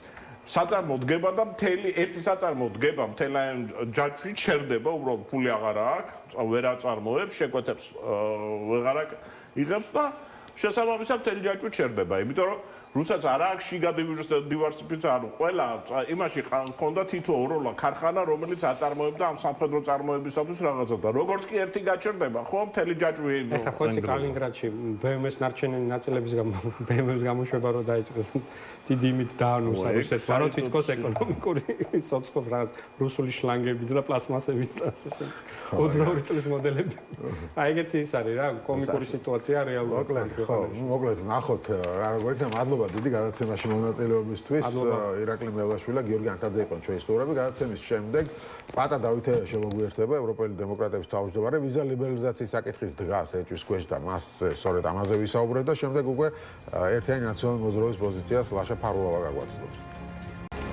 მაშასე დავბრუნდით ეთერში და როგორც გითხარით გადაცემის ამ ნაწილში ვიზა ლიბერალიზაციის შესახებ ვისაუბრებთ, რამდენად რეალურია უკვე დღეს მართლაც რომ გაგვიჩერდეს უზო მიმოსვლა ევროკავშირთან, იცით რომ 11 ივნის იქნება ევროკომისიის და ჩვენი საგარეო საქმეთა სამინისტროს დიალოგი ამ თემასთან დაკავშირებით, რას უნდა ველოდოთ. პატა დავითაი, ევროპელი დემოკრატების თავმჯდომარე არის ჩვენი სტუმარი, მოგესალმებით. მოგესალმებით და დიდი მადლობა მოწვევისათვის. რას ფიქრობთ? რეალურია საფრთხე? რა თქმა უნდა, საფრთხე რეალურია და ჩვენ არაერთხელ ვისაუბრია ამ თემასთან დაკავშირებით და ყოველთვის ვაფრთხილებდი ხელისუფლებასაც და ყველას, რომ ის ნაბიჯების რეკომენდაციები, რომელიც ასრულდება, ყოველთვის ამან შეიძლება საფრთხის წინაშე დააყენოს ვიზო მიმოსვლის თემა. ეს ისტორიული მონოპოლარი, რომელიც საქართველოს მოსახლეობამ მოიპოვა. ეხლა რომ მაგრამ მოდით შევხედოთ პროცედურულ მხარეს. ახლა არ შეიძლება აქ ლაპარაკი მხოლოდ ისეთ მომენტებზე, რომ ან შეზღუდავენ, ან არ შეზღუდავენ. დავიწყოთ იმით, რომ რატომ მოვედით ამ წერტილამდე. ხაზუსამ პროცედურებზე ვილაპარაკებ. ხო, ქართული მხარე ამბობს, გაგაწყვეტინეთ, რომ პროცედურები რაფერ შუაში არისო. ჩვენ ყველაფერს იდეალურად ვაკეთებთ, რაც ვიზა ლიბერალიზაცია იყო მოთხოვნილი. ეს არის პოლიტიკური, ასე ვთქვათ, ანგარიშწორება ჩვენ. ხოდით პროცედურა ვთქვათ, რომელიც გადაჯაჭვულია პოლიტიკასთან. ეს ჩვეულებრივი ამბავია, ხო? და არ შეიძლება გამოყოფილად საუბარი პოლიტიკაზე და პროცედურაზე. რა არის ჯერტი დავიწყოთ იმით ევროკავშირი, ხო? სადაც ჩვენ ვისწრაფით, სადაც ჩვენ კანდიდატი წევრი ქვეყანა ვართ, ეს არის ქცევის წესები ოჯახში, სადაც ჩვენ გამოვხატეთ სურვილი, რომ ამ ქცევის წესებით ვაპირებთ ცხოვრება. ძალიან მარტივად ხსნი ახლა. და ამ მოვედით, აქა ვისწრაფოდით ამდენი წელიწადი ამისკენ, მივედით, კარი გავახეთ და უცებ გაღებულ კარში ვიძახეთ რა, იცი რა, ჩვენი წესებით მოვდივართ აქა და ხო და აი მანდო ეგ კანდიდატის სტატუსი შეიძლება ეხებოდეს ეგ რომ ეგ რეფორმებს არ ვატარებთ, მაგრამ აქ ყველაფერი გავატარეთ. არაფერი. ეხლა ეს იყო პირველი განაცხადი, ხო სწორია? ეხლა ევროკავშირმა თქვა, ეხლა კიდევ ერთხელ ლაპარაკობ, ძალიან მარტივად ხსნი, რომ და ჩამოასახელა პუნქტები. აბა ვინმეს თუ ახსოვს 9 პუნქტი. გაიხსენეთ? სასამართლო ხელისუფლება, საარჩევნო სისტემა, ადამიანის უფლებები, მედიის თავისუფლების თემა, ბევრი მომენტები იყო ეს.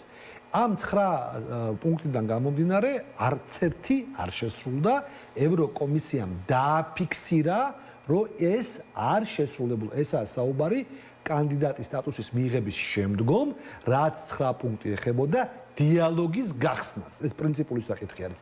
საერთოდ უვიზოს თემა აქ არ იდგა. ხო, არ იდგა ამ თემაში. ამ 9 პუნქტის არ შესრულების შემდგომ გამოჩნდა მე-10-ს არათუ 9-ს დაკლება, არამედ მე-10-ს, მე-11-ს, მე-12-ს საუბარი არის ეგ ეწოდებულ რუსულ კანონზე, საუბარი არის ტროტუარებზე დგომასა და ბევრი რაღაც თემები, რომელიც დაემატა ამ თემას და აქედან გამომდინარე ამ დამატებაში შეიფუთა ბატონო მერაბ, რომ ჩვენი კანონებით მოვდივართ, ჩვენი წესებით მოვდივართ და აქ პოლიტიკური თემა რა კავშირშია ერთმანეთთან ლიბერალიზაცია. ეხლა ვაგრძელებ. შენ როდესაც მიისწრაფი ევროკავშირში და შედიხარ ამ ოჯახში და არღებულობ ამ ოჯახის წესებს, რაც არის პრიორიტეტი იმ ქვეყნებისათვის, რომელიც არიან, ეს ქვეყნები გეუბნებიან უკაცრავად. ჩვენ ხო თქვით რომ ერთმანეთს დაუახლოვდეთ. პირველი დაახლოება იყო კანონმდებლობის ჰარმონიზაცია, უვიზო თემების მოხსნა, ხო სწორია?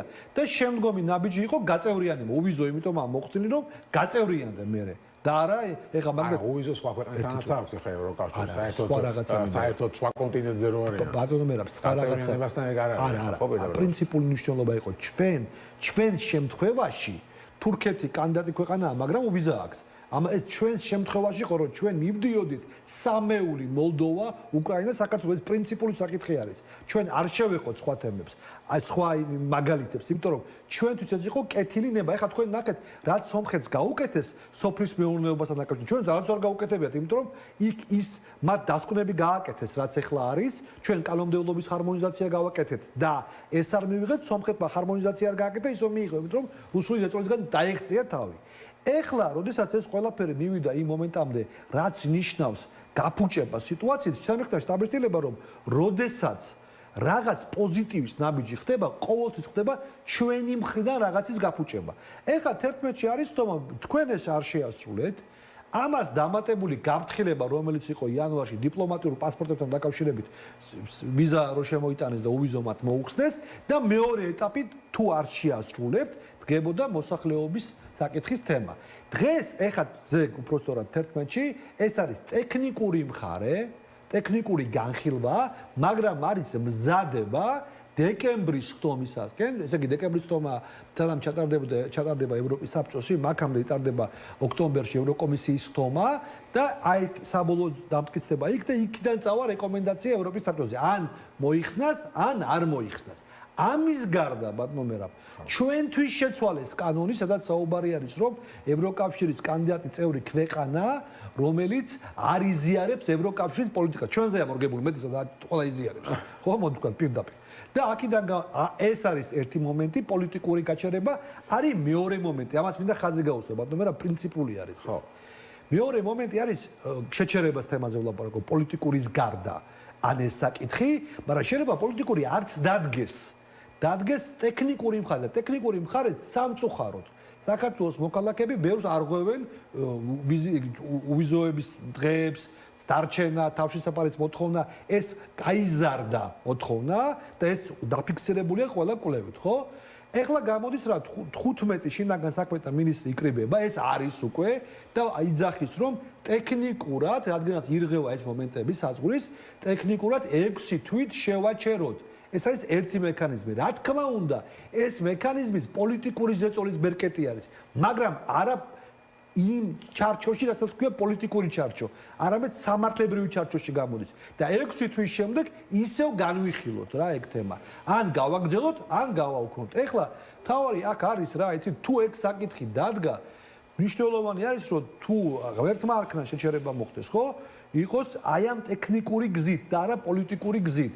მე მიმაჩნია რომ ევროკავშირი დაუსვამს სერიოზულ შეცდომას თუ საერთოდ საქართველოს შეუჩეროს უვიზოს ეს იქნება სერიოზული შეცდომა. ბევრი მიზეზის გამო. იმ პირველი მიზეზი ეს არის ქართველი ხალხი. ხალხი ხო დარწმუნდა ის ევროჩინოვნიკები ხო დარწმუნდნენ ამაში. რომ ეს ქართველი ხალხი დგას რუსთაველზე. რამდენი ხანია ხო გახსოვთ რომ ახალწლამდე დამთავრდება ის და არ დამთავრდა ყოველ შაბათს მარშებია ეხლა წარმოიდგინეთ ადამიანი რომელსაც აქვს იმედი და ბრძოლობს რაღაცი შესვლა უნდა უცებ ევროკავშირი დაუწყებს იმას რომ არა უვიზოს გაუქმება ნიშნავს აი როგორ თქვა წლები დაჭირდება ამის აღდგენას ხელისუფლები ცვლები შეიძლება თუ ვინმე ითქვის რომ ხელისუფლება შეიძლება და წუთში აღგება ასე არ იქნება ეს პროცედურებია რომელიც უნდა გავიაროთ. ამას ნდობის აღდგენის პროცედურებია. რა ძალიან რთული არის. ამიტომ მიმაჩნია მე ხა ველოდები 11 ივნისს რა დოკუმენტი დაიდება. შემდგომ ჩვენი პოლიტიკური პარტია აპირებს ყველასთან ვისაც კი კონტაქტი გვაქვს ევროკავშირში. ევროკომისია ჩვენ არაერთხელ ვიყავით ევროკომისიაში, ვაპირებთ ჩასვლას და პირდაპირ საუბარს რომ ქართველი ხალხი რაოდენ ცუდი ხელისუფლებაც არ უნდა იყოს. არ იმსახურებს იმას, რომ უვიზო რეჟიმი ეს იქნება დარტყმა ყველა იმ მოქალაქის მიმართ, ვინც უიყურება ევროპისაგან. ეს დროებითი მოვლენაა, რაც ახლა ხდება. ამიტომ ეს არის შესანარჩუნებელი რა და ეს დამოკიდებული არის ძალიან იმ ნაბიჯებზე, რაც ევროკავშირმა ქართული ოცნების ნაბიჯები გასაგებია აფუჭებენ საქმეს. მოდი თქვა პირდაპირ. ამერიკასთან და ევროპასთან რამე პოზიტიური ნაბიჯი გადაიდგომა, იქვე იმ დღესვე საშტიონ განცხადებას გააკეთებენ, იმ დღესვე რაღაცას გააკეთებენ, სპეციალურად ქმნიან ბარიერებს. ეს ხო ნათლად ჩანს. მაგრამ ქართულ ოცნებას მინდა უთხრა, რომ ძალიან შეცდომად ჩადიან სომხეთის არჩევნების შემდგომ ის რაც ხდება სტრატეგიული პარტნიორობა აზერბაიჯანში ამერიკელების და სომხეთის ვერ დარჩებიან აი ასე ჩაკეტილი საქართველოს ვერ დარჩება აი ქართულ ხალხს დავანებოთ თავი ხო რომელიც არ ეგუება და ჩვენ ვხედავთ იმას რომ ძალიან დიდია უკმაყოფილო მასა ხელისუფლების წინამ ძალიან დიდია ამას ქართული ოცნებაც კი აღიარებს თვითონ მაგრამ პრობლემა არის ის რომ ვერ დარჩება ამ გეოპოლიტიკურ თამაშს საქართველოს გარიყული ვერ ან რუსეთის ქვეშ მოდი ასე ვთქვა არც ეს გამოვა ნახეთ რა ამ კონტექსტში საინტერესო განცხადება გააკეთა მარია ზახაროვა თუ შეიძლება სხვა რუსმა წარმომადგენელმა ერთია ყველა ესე ხო ერთია უბრალოდ აზრი იყო ის რომ ევროკავშირთან ეს დაახლოება პარტნიორობა და ასე შემდეგ სოფლის მეურნეობას დაარტყავს სოფლის მეურნეობა ერთია და ტურისტი ასე შემდეგ მაგრამ მეორე რაც თქვენ თქვით რომ ევროკავშირი ითხოვს საქართველოს გარო პოლიტიკური დღესდღეობით დაუახლოვდესო და ეს ნიშნავს იმას, რომ საქართველოს უნდა გადაერთოს ყველაფერში, ყველა რეზოლუციას, ყველა გადაწყვეტილებას, რომელსაც საგარეო ფონდზე მიიღებს ევროკავშირი, ამას მიუერთდეს და ეს ნიშნავს ანუ ჩვენთან დაპირისპირებას, რუსეთთან დაპირისპირებას ავტომატურადო. ანუ აი ეს მიანიშნა, რომ თქვენ თუ იმას ძალიან დაუახლოვდებით, ისინი მოგთხოვენ, რომ ახლა ისე ხო არა, პარტნიორი თუ ხარ, საგარეო ფონდზე უნდა ეხმარებოდეთ და დაეთანხმოთ. ისინი მოგთხოვენ, რომ ჩვენს წინააღმდეგ წახვიდეთ. და ეს გამოიწვევს მეორე ეს რომელი ქვეყნის წარმომადგენელი ლაპარაკობს ის ხო არა ჩვენი სოფლის მეურნეობის პროდუქტებს რო არ უშვებდა ის ხო არა რომელიც საქონელივით ყრიდა ჩვენს მოქალაქეებს თვითონავში და აგდებდა იმის გამო რომ ჩვენ ევროპულ გაზეთ ის ხო არა რომელიც აკეთებდა ისეთ ქმედებებს როდესაც რა ვიცი რა რაღაც საზღვრებზე ჩაკეტვა და 1000 გაზადრის აფეთქება და ელექტროენერგიის ხო ამიტომ ეს ეხა ამის მუქარა რეალურად ხო ჩვენ ეს გავიარეთ მოდი პირდაპირ თქვა ჩვენ მაშინ ჩვენი აი გივე ღვინოს თემა ხო რატოა ჩვენ ღვინოს ხარისხი ამატებული აი მაგლა მოდი თქვა სიმართლე იმიტომ რუსეთში არ შედიოდა ღვინო ხო შიდა კონკურენცია და ევროპაში სტანდარტებზე დაჯდა ყველაფერი და დღეს გაყალბებულ ქართულ ღვინოს ვერც ნახავ. აყალბებენ იმას ვისკი და იმას არ ახებს რაც უნახეთ, ხო, მაგრამ ქართული ღვინო არ აყალბებს არავინ. არ ჭირდებათ რა. ეგ პრინციპი ესე იგი იმ ემბარგომ მოიტანა ეს და ჩვენ რო დავიწყეთ ევროპასთან ვაჭრობ. ეხლა საუბარია რომ პოლიტიკურად მოგიწევს ჩვენს ეხლა მივდივართ იქამდე, მივდივართ. როდესაც ეგ ჯერ ეკონომიკა მინდა რომ მოვჭი. როდესაც ჩვენ სომხეთთან დაკავშირებით უპროცენტო გადაწყვეტილება ვნახეთ სოფლის მეურნეობაზე და ჩვენ თავისუფალი ვაჭრობის თემა გქონდა, არ დაგავიწყდეს. ყველას დავიწყო, რომ ჩვენ თავისუფალი ვაჭრობის თემა გვაქვს ევროკავშირთან. სომხეთს არ აქვს. ჩვენ გვაქვს. ეს არ გაუქმებია თავისუფალი ვაჭრობის თემა არავის. აქედან გამომდინარე, დაყვედრება, რომ ჩვენ სოფლის მეურნეობას ექნება პრობლემა, არანაირი პრობლემა არ ექნება. რაც შეეხება პოლიტიკას, მაშინ მე ვსვამ კითხვას. რატო ჩავწერეთ კონსტიტუციაში ეგ თემა? რატომ ვიძახით, რომ გვინდა ევროკავშირი ქართული ოცნების ჩათვლით? ახლა რასაკეთებს ხოთება? ხო იძახიან, ხო? ამიტომ მაშინ თქვათ, რომ გვინდა დსთ-ში ყოფნა, გვინდა რუსეთთან ვაჭრობა, არ გვინდა ეს ჩვენი თავისუფლება და ვიყოთ დამოკიდებული, თქვათ, ხაჭაპურების ცხობაზე და ხინკალის და რუსეთის სიამოვნების მინიჭებაზე, რა კარგია და რა კაი ცეკვა თამაში იციან საქართველოში. რა თქვა პუტინმა? პუტინმა თქვა, რომ ქართველებია, რომელიც ცეკვა თამაში შეუძლია და კაი მზარეულობა. მე კი არ მithქვია, პუტინმა თქვა. მაგრამ ხა იმას მიუყვეთ? მის დღის წესრიგს მიუყვეთ? ჩვენი დღის წესრიგი რა არის ისტორიულად? ჩვენი ქვეყნის სუვერენიტეტი, ხო სწორია? თუ შენ სუვერენული არ ახარ და ჩვენ ამისკენ მივდივართ, რომ ჩვენ გვინდა მეზობლური ურთიერთობა რუსეთთან, აზია საუბარი. მაგრამ ხო არ გვავიწყდება, რომ ოკუპირებულია ტერიტორიები, ხო?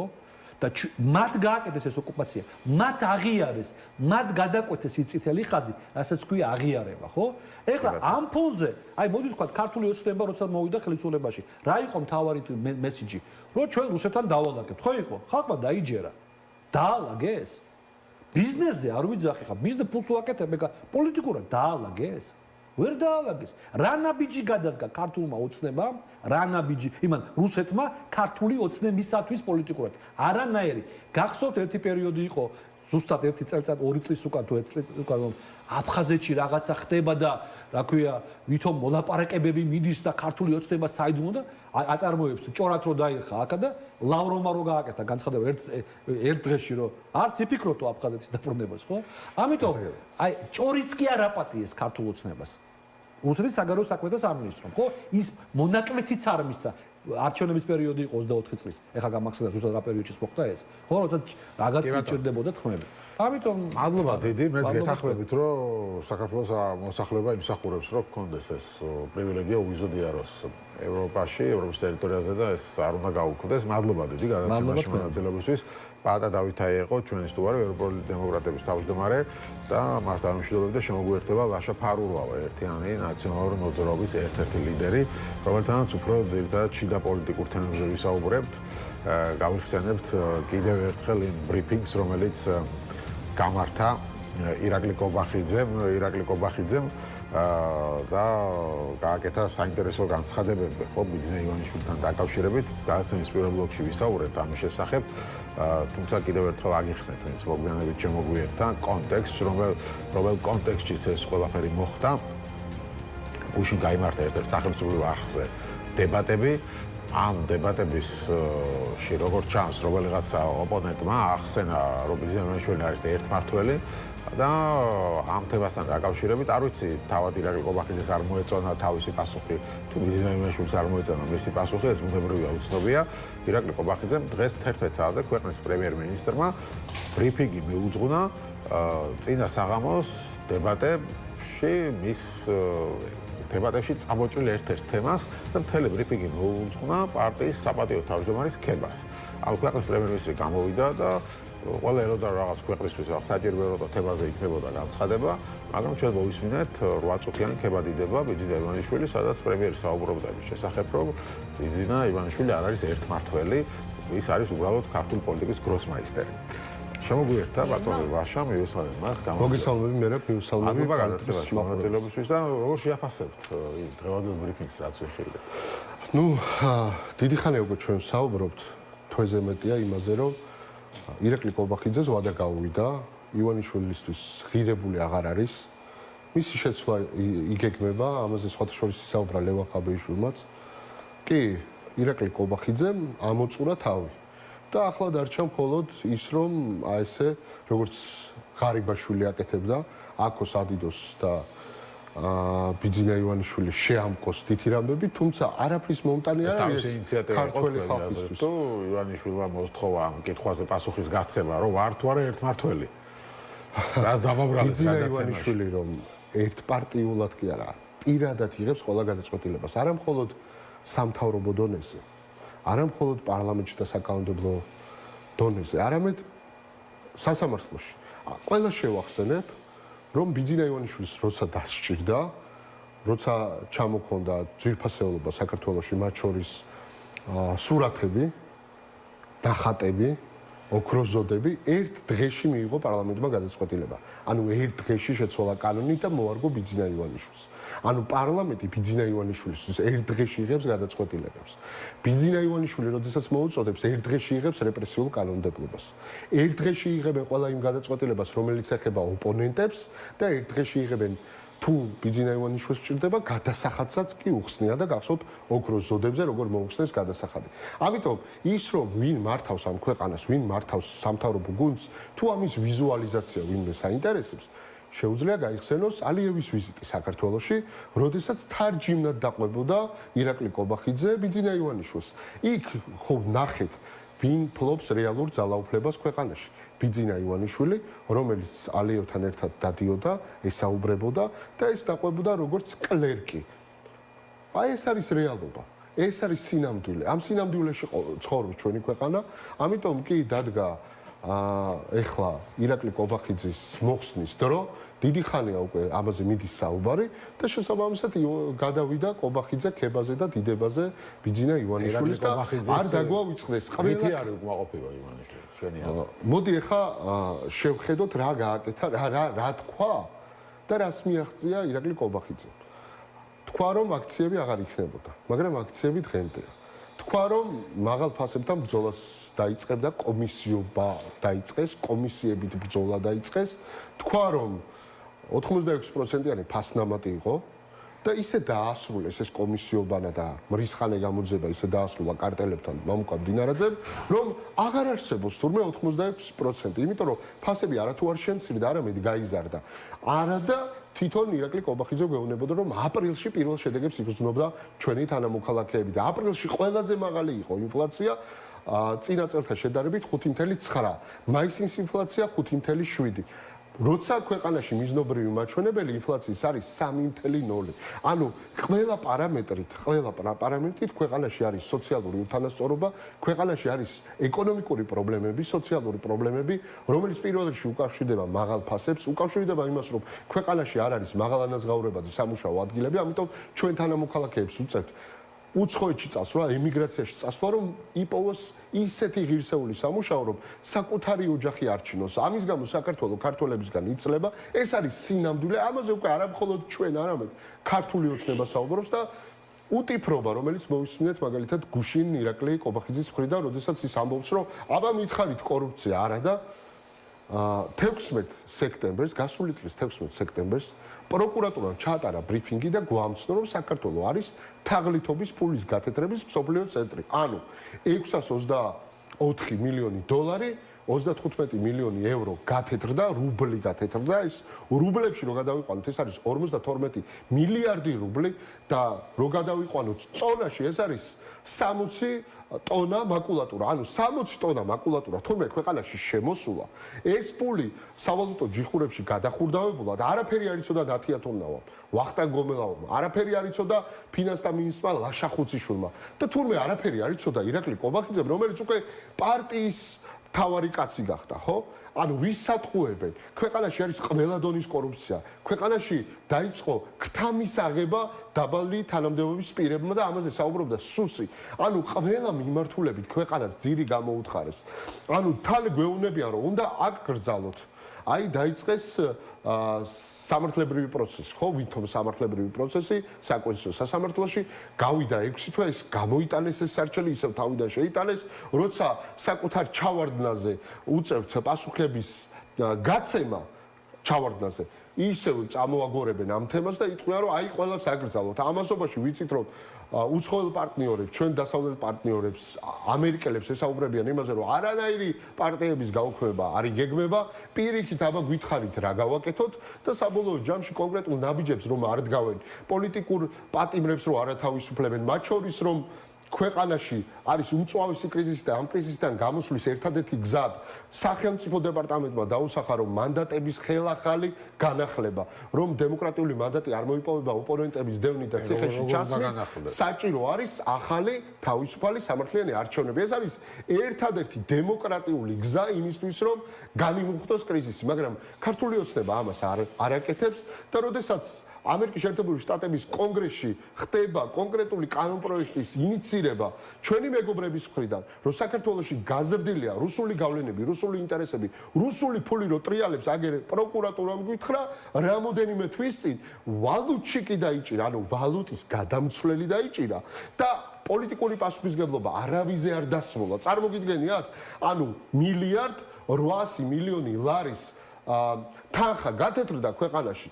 და არავინ ყოფილა დამნაშავე მხოლოდ ვალუტის გადამცვლელს ბოდიში ამ სიტყვაზე და შეტეles და ბოლოს რა მოხდა?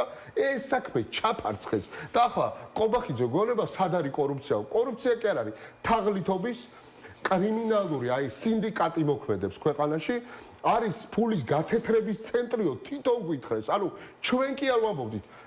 ჩემს წარმოუდგენელი იყო რამდენი ამბავი ქონია სანქციების გვერდის არიდებაზე, იმაზე რომ შავხრელად იყენებდა კონკრეტული რუსული კომპანიები საქართველოს, ამაზე ჩვენ მუდმივად საუბრობდით, მაგრამ როგორ წარმოვიდგენთ თუ მილიარდობით ქეში ფული, რუსული რუბლი ქვეყანაში შემოდიოდა და როგორც სამრეცხაო რუსული სისხლიანი ფულის სამრეცხაო ისე აქციეს ჩვენი ქვეყანა და ამაზე საინტერესო საქმეა, რომელიც ყველამ დაივიწყა სხვათა შორის. ხო და მე არ ვაპირებ ამის დავიწყებას. დღეს იმიტომ მქონდა ბრიფინგი, რომ ესეთი თემები ვერ და არ მიეცემა დავიწყებას, იმიტომ რომ თავარი პრობლემა ჩვენი ქვეყნის არის უპერსპექტივობა, აი ახალგაზრდებს, სტუდენტებს რას ვეუბნებით, რა პერსპექტივას თავაზობთ, რა მომავალს თავაზობთ, როგორ უნდა დაგმოვოს საკუთარი მომავალი ამ ქვეყანაში, როდესაც განათლების რეფორმაზე საუბრობენ და რეალურად ეს განათლების დეფორმაა.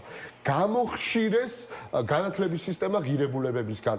ანუ ყველაფერი დააქციეს, რისი დაქცევა შეეძლოთ და მხოლოდ უნდათ რომ ეს ქვეყანა გამოაცხადონ ბიძინა ივანიშვილის შეფესეთ და თან გვეუბნებიან რომ ბიძინა ივანიშვილი მაგარი კაციაო, ქველმოქმედიაო, მეცენატიაო, თუ მეცენატია, თუ ქველმოქმედია, როგორ მოხდა რომ გდანში არსებობდა კომპანია ბიტფური და გაირკვა სასამართლოზე ბაჩიაშვილთან დავაში, რომ ბიძინა ივანიშვილის ყოფილა და მილიარდობით ბიტკოინს ედავებოდა ბაჩიაშვილს და საბოლოო ჯამში რომ დენის მოხმარება გაიზარდა მის ფას, ანუ ბიძინა ივანიშვილის ბიტკოინების ფას ახლა ჩვენი თანამოქალაქეები იხდიან გაზრდილი გადასახადი. უღია პოლიტიკაში მოსვლის შემდეგ ივანიშვილს მარტო პრობლემები მიიღო მან 14 წლის განმავლობაში. მე ხო, ანუ სანქციები და ასე მინდა ხოლმე რომ არ გავაზრიადო. აი ფაქტებით ვისაუბროთ. ბაჩიაშვილთან იყო დავა, დადასტურდა რომ ბაჩიაშვილს გლდანში თავისუფალ ინდუსტრიულ ზონაში ქონდა კომპანია ბიტფური. იქ არავინ არ იყო დასაქმებული, კრიპტომაინერები იდგა. ეს კრიპტომაინერები გამოიმუშავდა ბიტკოინებს. ეს ბიტკოინები ბაჩიაშვილის და ივანიშვილის ჯიბეში მიდიოდა. ამის გამო დენის მოხმარება გაიზარდა და ეს დენი მათ ჰქონდათ 8 თეთრად. ბიზნეს კი 32 თეთრად. ამის გამო პური ჩვენი არსობისა გაგვიძვირდა. გაუძვირდა ჩვენ თანამოქალაქეებს პური პროდუქტები. და ვინ არის ამაზე პასუხისმგებელი? რა თქმა უნდა ბიძინა ივანიშვილი. იმიტომ რომ მისი ბიზნესი იყო და თუ მეცანატი ხარ, თუ ქველმოქმედი ხარ, ვინ ამბობს რომ არ გაუკეთებია? ბევრი რაღაცა გააკეთა, მაგრამ არა მხოლოდ ამოიღო ეს ფული, არამედ უფრო მეტიც იშოვა ყველა მიმართულებით, ხო? საყდრისი ვინა აფეთქა? გვახსოვს ყველას, ხო? საყდრისი ჩვენი კულტურული მემკვიდრეობა ააშენა, ის არის აფეთქა ბოდიში და დღემდე გელად სახურავი არა აქვს. გელა ჩვენს მთავარ ისტორიულ ადგილს და მართლა აი თუ ოდესმე საქართველო ყოფილა ბრწყინვალე იყო დავით აღმაშენებლის ეპოქაში და ამის გვირგვინი არის გელათი და გელას არა აქვს სახურავი და ზოგიერთი ადრე აკრიტიკებდა ბაგრატს რომელიც იყო ნანგრევები და დღეს არის ტაძარი და ეს ტაძარი ააგო სწორედ მესამე პრეზიდენტმა რომელიც არის ტყვეობაში და საკუთარი თავისუფლების ფასად იხდის იმ ბრძოლას, რომელ ბრძოლაში უკვე 14 წელია ვარ. რადგან სააკაშვილი ახსენეთ, რომელიც არის ტყვეობაში და იქედან ფაქტობრივად დანიშნულ ოპოზიციას ესხვის თავს. და რა მიზეზია ამისი? მერაბ. მოდი აი ესე მივყვეთ ქრონოლოგიურად. 2024 წელს ვინ თქვა პირველად ერთიანობა? თქვა მიხეილ სააკაშვილმა. ერთიანობა ნიშნავდა ტექნიკურად ნიშნავდა ერთიან სიას. ტექნიკურად, იმიტომ რომ ბლოკები აღარ არსებობდა და თუ საუბრობთ ერთიანობაზე, უნდა ყოფილიყო ერთიანი სია. მიხეილ სააკაშვილმა თქვა ერთიანი სია და დაესივნენ, არ გვინდა, ეს გვინდა და დაქსასული. არ ფრაგმენტირებული ოპოზიციის შედეგი ჩვენ ნახეთ. უკაცრავად მithვი ალიანსის მთავარი ამოცანა არის ორი რამ. ეს არის ახალი თავისუფალი არჩევნების მიღება და მეორე პოლიტიკური პატიმრების დახსნა. ჩვენ გვჭირდება ბრძოლა, ჩვენ გვჭირდება ერთიანობა, ჩვენ გვჭირდება მობილიზება, ჩვენ გვჭირდება ეფექტიანობის გაზრდა იმისთვის, რომ ახალი არჩევნები მივიღოთ. არავინ არ გვაჩუქებს ახალ არჩევნებს. ეს უნდა მივიღოთ და პირველ რიგში ეს ნიშნავს იმას, რომ მობილიზება უნდა მოახდინოთ ქართველი ხალხის და როდესაც საქმე ეხება მოძრაობას, არა მხოლოდ თბილისში და დედაქალაქში, არამედ რეგიონებში. ამაზე საუბრობს მიხეილ სააკაშვილი, რომ მე რო ვიყო გარეთ ამას გავაკეთებდი. მე რო ვიყო თქვენთან ერთად ამას გავაკეთებდი. ეს არის არა კრიტიკა, არამედ იმ გამოცდილების გაზიარება, რომელიც მიხეილ სააკაშვილს აქვს და ამ გამოცდილებით მან შეძლო და ამ კონკრეტული ნაბიჯებით შეძლო შევარდნაძის ყველა დონის კორუფციის დამარცხება. ამიტომ თუ ვიზმესგან უნდა ვისწავლოთ, არა მადიარისგან, არა რაღაცა უცხოური გამოცდილებებიდან. საქართველოში გვაქვს ჩვენ გამოცდილება, ყველა დონის კორუფცია ქართველმა ხალხმა დაამარცხა მიხეილ სააკაშვილის ლიდერობით, მაგრამ მთავარი აქტორი იყო ქართველი ხალხი. აქტორი, როდესაც არის ქართველი ხალხი, რას ნიშნავს ეს, რომ მე მახსოვს მაშინ სკოლის მოსწავლე ვიყავი, რომ არ ჭირდებოდა რეგიონიდან მოქალაქის ჩამოყვანა იმას, რომ ვაკეში გზა გადაკეტილიყო, იმიტომ რომ ვაკელები კეტავდნენ ამ გზას. ანუ მობილიზება და საერთო რესურსების გაერთიანება ნიშნავს იმას, რომ ჩვენ ყველა რაიონში, ყველა უბანში, ყველა ქალაქში, ყველა სოფელში უნდა ვიყოთ ერთად, ერთ გუნდად. და არ გამოდის წინააღმდეგობა და როდესაც ჩვენ ამაზე ვსაუბრობთ, როდისმე ნაციონალურ მოძრაობას რამეზე უკან დაუხევია? მიხეილ სააკაშვილი პოლიტიკური ტყვე. პოლიტიკური საბჭოს თავმჯდომარე ლევან ხაბეიშვილი ლევან ხაბეიშვილი პოლიტიკური ტყვე. ირაკლი ნადირაძე, რომელიც არის თბილისში ჩვენი ლიდერი, არის პოლიტიკური ტყვე. ყველა ვინც კი არის ჩვენთან მთავარი ლიდერი იყო, არის პოლიტიკური ტყვე. არ არსებობს ჩვენ გუნდში ახალგაზრდა ლიდერი, რომელსაც ათეულობდე და 20 ჯარიმა აქვს ადმინისტრაციული და ყველას აქვს ის რა ქვია რეპრესიული სუსხი ყველა მიგრძნო. ანუ რას გულისხმობ? ჩვენ არასდროს უკან დაგვიხევია. მზად ვართ ბრძოლისთვის და სწორედ ამიტომ შევუერთდით სამოქალაქო ჯგუფებს, რომ 20 ივნისი არა წარსული შეხსენება, არამედ ის ღირსეული წინააღმდეგობის დღეა, როდესაც ჩვენ ერთად გავრილოვით დავაპანღურეთ ამ ქვეყნიდან. გავრილოვზე კი არ იყო აქ საუბარი. საუბარი იმაზე იყო, რომ ჩვენ ჩვენი ღირსება დავიცავით და ამიტომ 20 ივნისი არის მნიშვნელოვანი. კი, უნდა შევიკრიბოთ 19 საათზე ფილარმონიასთან და ყველას უნდა დავანახოთ, რომ ღირსება, თავისუფლება, ანტისაოკუპაციო მარშია ეს პირველ რიგში და კი თუ ვინმე უნდა ნახოს რომ ქართულ ხალხს სურს დემოკრატია, თავისუფლება, ის რომ მეც თქვენს და ნებისმიერი ჩვენი თანამოქალაქე უნდა იყოს თანასწორი სასამართლოში. იქ არ უნდა იყოს მურუსიძე. კი, თუ ლაპარაკობთ იმაზე რომ ნაციონალურ მოძრაობას ქონდა თუ არა შეცდომა, როგორ არ ქონდა? სასამართლო ამის კონკრეტული მაგალითია. მიხეილ სააკაშვილი ამას საკუთარ წიგნში წერს. ამიტომ ჩვენ ვისწავლეთ ჩვენ შეცდომებზე. არ არსებობს მძიმე სპირალი, რომელიც ჩვენ არ გავიარეთ. არ არსებობს წინააღმდეგობა ჩვენ არ გავიარეთ. ამიტომ ჩვენ როდესაც გვაკრიტიკებთ, ვინ ემუქრება დღეს ალიანსის ერთიანობას? მიხეილ სააკაშვილის თავდასხმები ემუქრება თუ არ ემუქრება? არა, მიხეილ სააკაშვილის ყველა გზავნილი ეხმიანება იმას, რომ უნდა ვიყოთ უფრო ეფექტიანები და წინააღმდეგობის მოძრაობა უნდა გაძლიერდეს. თუ მეტყვით თქვენ რომ მიხეილ სააკაშვილი პირიქით ამბობს, მაშინ მე ავიღებ პოლიტიკურ პასუხისგებლობას ამ ყველაფერზე, მაგრამ მიხეილ სააკაშვილის ყველა გზავნილი არის იმისკენ მოწოდება, რომ ჩვენ ვიყოთ ეფექტიანები და არ გამოვა ოფისებში ჯდომა და ლაილაი. უნდა ვიყოთ ქუჩაში, უნდა ველაპარაკოთ ხალხს. არ არის საკმარისი მხოლოდ რუსთაველის გამზირი. რუსთაველის გამზირზე ჩვენი პატრიოტი თანამოქალაქეები დგანან, ღირსეული ქართველები დგანან, მაგრამ ჩვენ როდესაც ვართ პოლიტიკური პარტიის წარმომადგენლები, პოლიტიკოსები, ეს ნიშნავს იმას, რომ ჩვენ თანამოქალაქეებს უნდა აუხსნათ ის პრეფერენციები, რომელსაც ისინი მიიღებენ დემოკრატიული ტრანსფორმაციის შემდეგ და როცა ლაპარაკობთ განსხვავებებზე, კი, ჩვენ ბევრი განსხვავება გვაქვს, მაგრამ თუ თამაშის წესები არ არსებობს, თუ დემოკრატია არ არსებობს, თუ არჩევნები არ არსებობს, რა განსხვავებებზე ვლაპარაკობთ? პირველ რიგში რაც უნდა დავიბრუნოთ არის არჩევნები. ანუ, როდესაც ქართულ ხალხს ექნება საშუალება, რომ საკუთარ პოლიტიკურ იდენტობას საარჩევნო ყუთთან გადაწყვეტს, სრულიად დამოუკიდებლად და ვერავინ ვერ ჩაერევა მის გადაწყვეტილებაში, რა თქმა უნდა, ეს ნიშნავს იმას, რომ დემოკრატია მუშაობს და დემოკრატიის ტრანსფორმაცია მოხდა. ეს ნიშნავს იმას, რომ სასამართლოს გარდაქმნა უნდა მოხდეს და სასამართლო უნდა იყოს ყველასგან დამოუკიდებელი.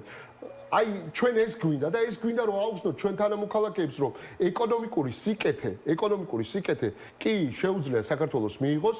ევროპა არის ამის გარანტორი. თუ კეთილდღეობაზე ვლაპარაკობთ, თუ ღირსეულ სამუშაო ადგილებზე ვლაპარაკობთ, ჩვენ გვინდა ჩვენი თანამოქალაქეებისთვის ღირსეული სამუშაო ადგილები აქ და ახლა, არა ემიგრაციაში. და ვიცით ეს როგორ უნდა გავაკეთოთ? ვიცით როგორ უნდა ავაშენოთ ღრმაწყლოვანი პორტი ანაკლიაში, როგორ უნდა განმოვარდნოთ ლაზიკის მეგაპროექტი, როგორ უნდა ვაქციოთ საქართველოს მიზიდულობის ცენტრად და ჰაბად, როგორ უნდა მოხდეს საქართველოს საერთაშორისო ინტერესების ცენტრი, როგორ უნდა გახდეს. ეს გავუკეთებია ხელისუფლება უნდა დაამარცხოთ და რა თქმა უნდა, თუმცა როდესაც ლაპარაკი არის აი იმ დროს, როცა ყველა გამორჩეული ლიდერი და არა მხოლოდ ჩვენ პარტიას ყავს პოლიტპატიმრები, უამრავი პოლიტიკური პატიმარი არსებობს, ჩემი პატივისცემამად. ამიტომ ჩვენ თუ გვინდა რომ მოხდეს დემოკრატიული ტრანსფორმაცია, ჩვენ თუ გსურს ბიძინა ივანიშვილის დამარცხება, ამის ერთადერთი გზა არის ქართველი ხალხის დარაზმვა. ის კი არა რომ ოფისებში შევიკრიბოთ, დავიშალოთ და цаრიელი ლაილაი. ყველაფერი იცის, მერაბ ორკაციანი და სამკაციანი პარტიებით რეჟიმები ვერ და არ დამარცხდებიან. ჩვენ არ ვართ საკმარისი. ყველაზე დიდი პოლიტიკური ქსელი გვაქვს რეგიონებში, მაგრამ ჩვენი ძალებიც არ არის საკმარისი. ჩვენ სულ მაგაზე ვლაპარაკობთ, რომ ეს რესურსები უნდა გაერთიანდეს და ეს რესურსები, როგორც წინააღმდეგობის ფრონტი, უნდა ბიძინა ივანიშვილთან მოხდეს შესაბამისი წინააღმდეგობის გაწევა. ამიტომ ჩვენ არ ვართ არაფრის, ანუ რომ საქმიანი დღის წესრიგის მომხრე ვიყავით, ვარ და ვიქნებით, მაგრამ цаრიელი ლაილაი და ის რა შეკრება და მსჯელობა იმაზე ვერ ჩამოყალიბდნენ ბოდიში მართლა იმაზე ვერ ჩამოყალიბდნენ, რომ აქციზი 5%-ით უნდა დაკლებულიყო თუ 20% და ამას ერთი კვირა მოანდომეს, სანამ ჩვენ კონკრეტული სამი ნაბიჯი არ შევიმუშავეთ და დავდეთ როგორც რეცეპტი. და ქართული ოცნება აიბლა და საკუთარ განცხადებებში, რომ თურმე არ ქონდათ ფული, რომ მაგალითად საწვავზე აქციზი გაანახევროთ. თვითონ გაზარდეს ეს აქციზი, თვითონ დაკიდეს ეს ტვირთი ჩვენ თანამოქალაქეებს, ამიტომ ჩვენ ვიცით როგორ უნდა გაკეთდეს და ერთ კიდე შეგახსენებთ. ჯარიმებზე რატო დაიწყო ირაკლი კობახიძემ საუბარი? ჩვენ ბოლო 10 დღის განმავლობაში ყოველ მესამე დღეს გვაქვს ქუჩიდან ბრიფინგები, მინი აქციები იმაზე, რომ პარკირების ადგილები არ იზრდება, მაგრამ იზრდება ჯარიმები. არის ჯარიმების ნუსხა, რომელიც ეხება სიჩქარის გადაჭარბებას. ჩვენ იქ არ ვითხოვთ შემცირებას, პირიქით, ვემხრობით, რომ იყოს ეფექტიანი ეს ჯარიმები, მაგრამ ის ჯარიმები, რომელიც გაიზარდა, კი არ ეხება საგზაო მოძრაობას, ეხება იმას, რომ ქართველი ხალხი გაძარცვოს რეჟიმმა, რომ მერე ზარქუებს უქონეთ მეტი ხელფასი, ჩვენი ფულით კანადაში იმოგზაურონ და ნიაგარაზე ფოტოები გადაიღონ. აი ქართული ოცნება ვიდრე ზოგიერთი ენას ვერ აჩერებს მიხეილ სააკაშვილზე ნაციონალურ მოძრაობას და სხვას რო ვერაფერს ვერ ხედავს. ბიძინა ივანიშვილი დაავიწყდა. დღეს ბრიფინგი ჩავატარე პროკურატურასთან და ყველა შევახსენე აი სკანდალი, რომელიც თვითონ პროკურატურამ გითხრა, რომ ქვეყანა არის თურმე თაღლითობის და ფულის გათეთრების ცენტრი, ამაზე ვსაუბრობდი. მოვიდა სამთავრობო მედია და მეკითხება, რომ ვიღაცას გაუკეთებია ჩვენზე განცხადება, რომ ისინი არიან რაღაცა პროცესის მიღმაო. ანუ მე ვარ პროცესის მიღმა? ანუ სადმე წინააღმდეგობა იყო, აქცია იყო, თუ რამე კეთდება, არა მარტო მე, ჩემი თანაგუნდელები, თუ ჩვენ მეტი შეგვიძლია კი და მზად ვართ, თუ ვინმე წინ წავა, დროშით გავყვები, უკან გავყვები, წინ წავიდე, მე გავყვები. არ მაქვს პრობლემა. ჩვენ გვინდა ბრძოლა ივანიშვილის რეჟიმის წინააღმდეგ, იმიტომ რომ ჩვენ ბიძინა ივანიშვილი როგორც სოციალური მოვლენა უნდა დავამარცხოთ. ანუ ადამიანი, რომელიც ამ ქვეყანაში ქმნის რაღაც თავის სახელმწიფოს და შეპესეს, თორე პიროვნული კი არა გვაქვს ვინმესთან რამე. ჩვენ ანგარიშტორებას და ვენდეტას კი არ უწყობთ ვინმეს. ჩვენ საუბრობთ იმაზე, რომ სოციალური მოვლენა კოცი, როგორც კორუფციის, როგორც თაღლითობის, როგორც აი ამ უბედურების, კრიმინალური სინდიკატის აღზევების თავარი ესე რომ ვთქვათ, მაპროვოცირებელი უნდა დამარცხდეს. ამაზე ვსაუბრობთ ჩვენ. მადლობა დიდი. ლაშა ფარულავა ერთიანი ნაციონალური მოძრაობის წევრი იყო ჩვენი სტუმარი. ასეთი იყო დღევანდელი გადაცემა პოლიტიკური სივრცე. მე ხვალამდე გემშვიდობებით. ხვალშვილის ნახევარზე გადაცემა რეზიუმეში შევხვდებით ერთმანეთს.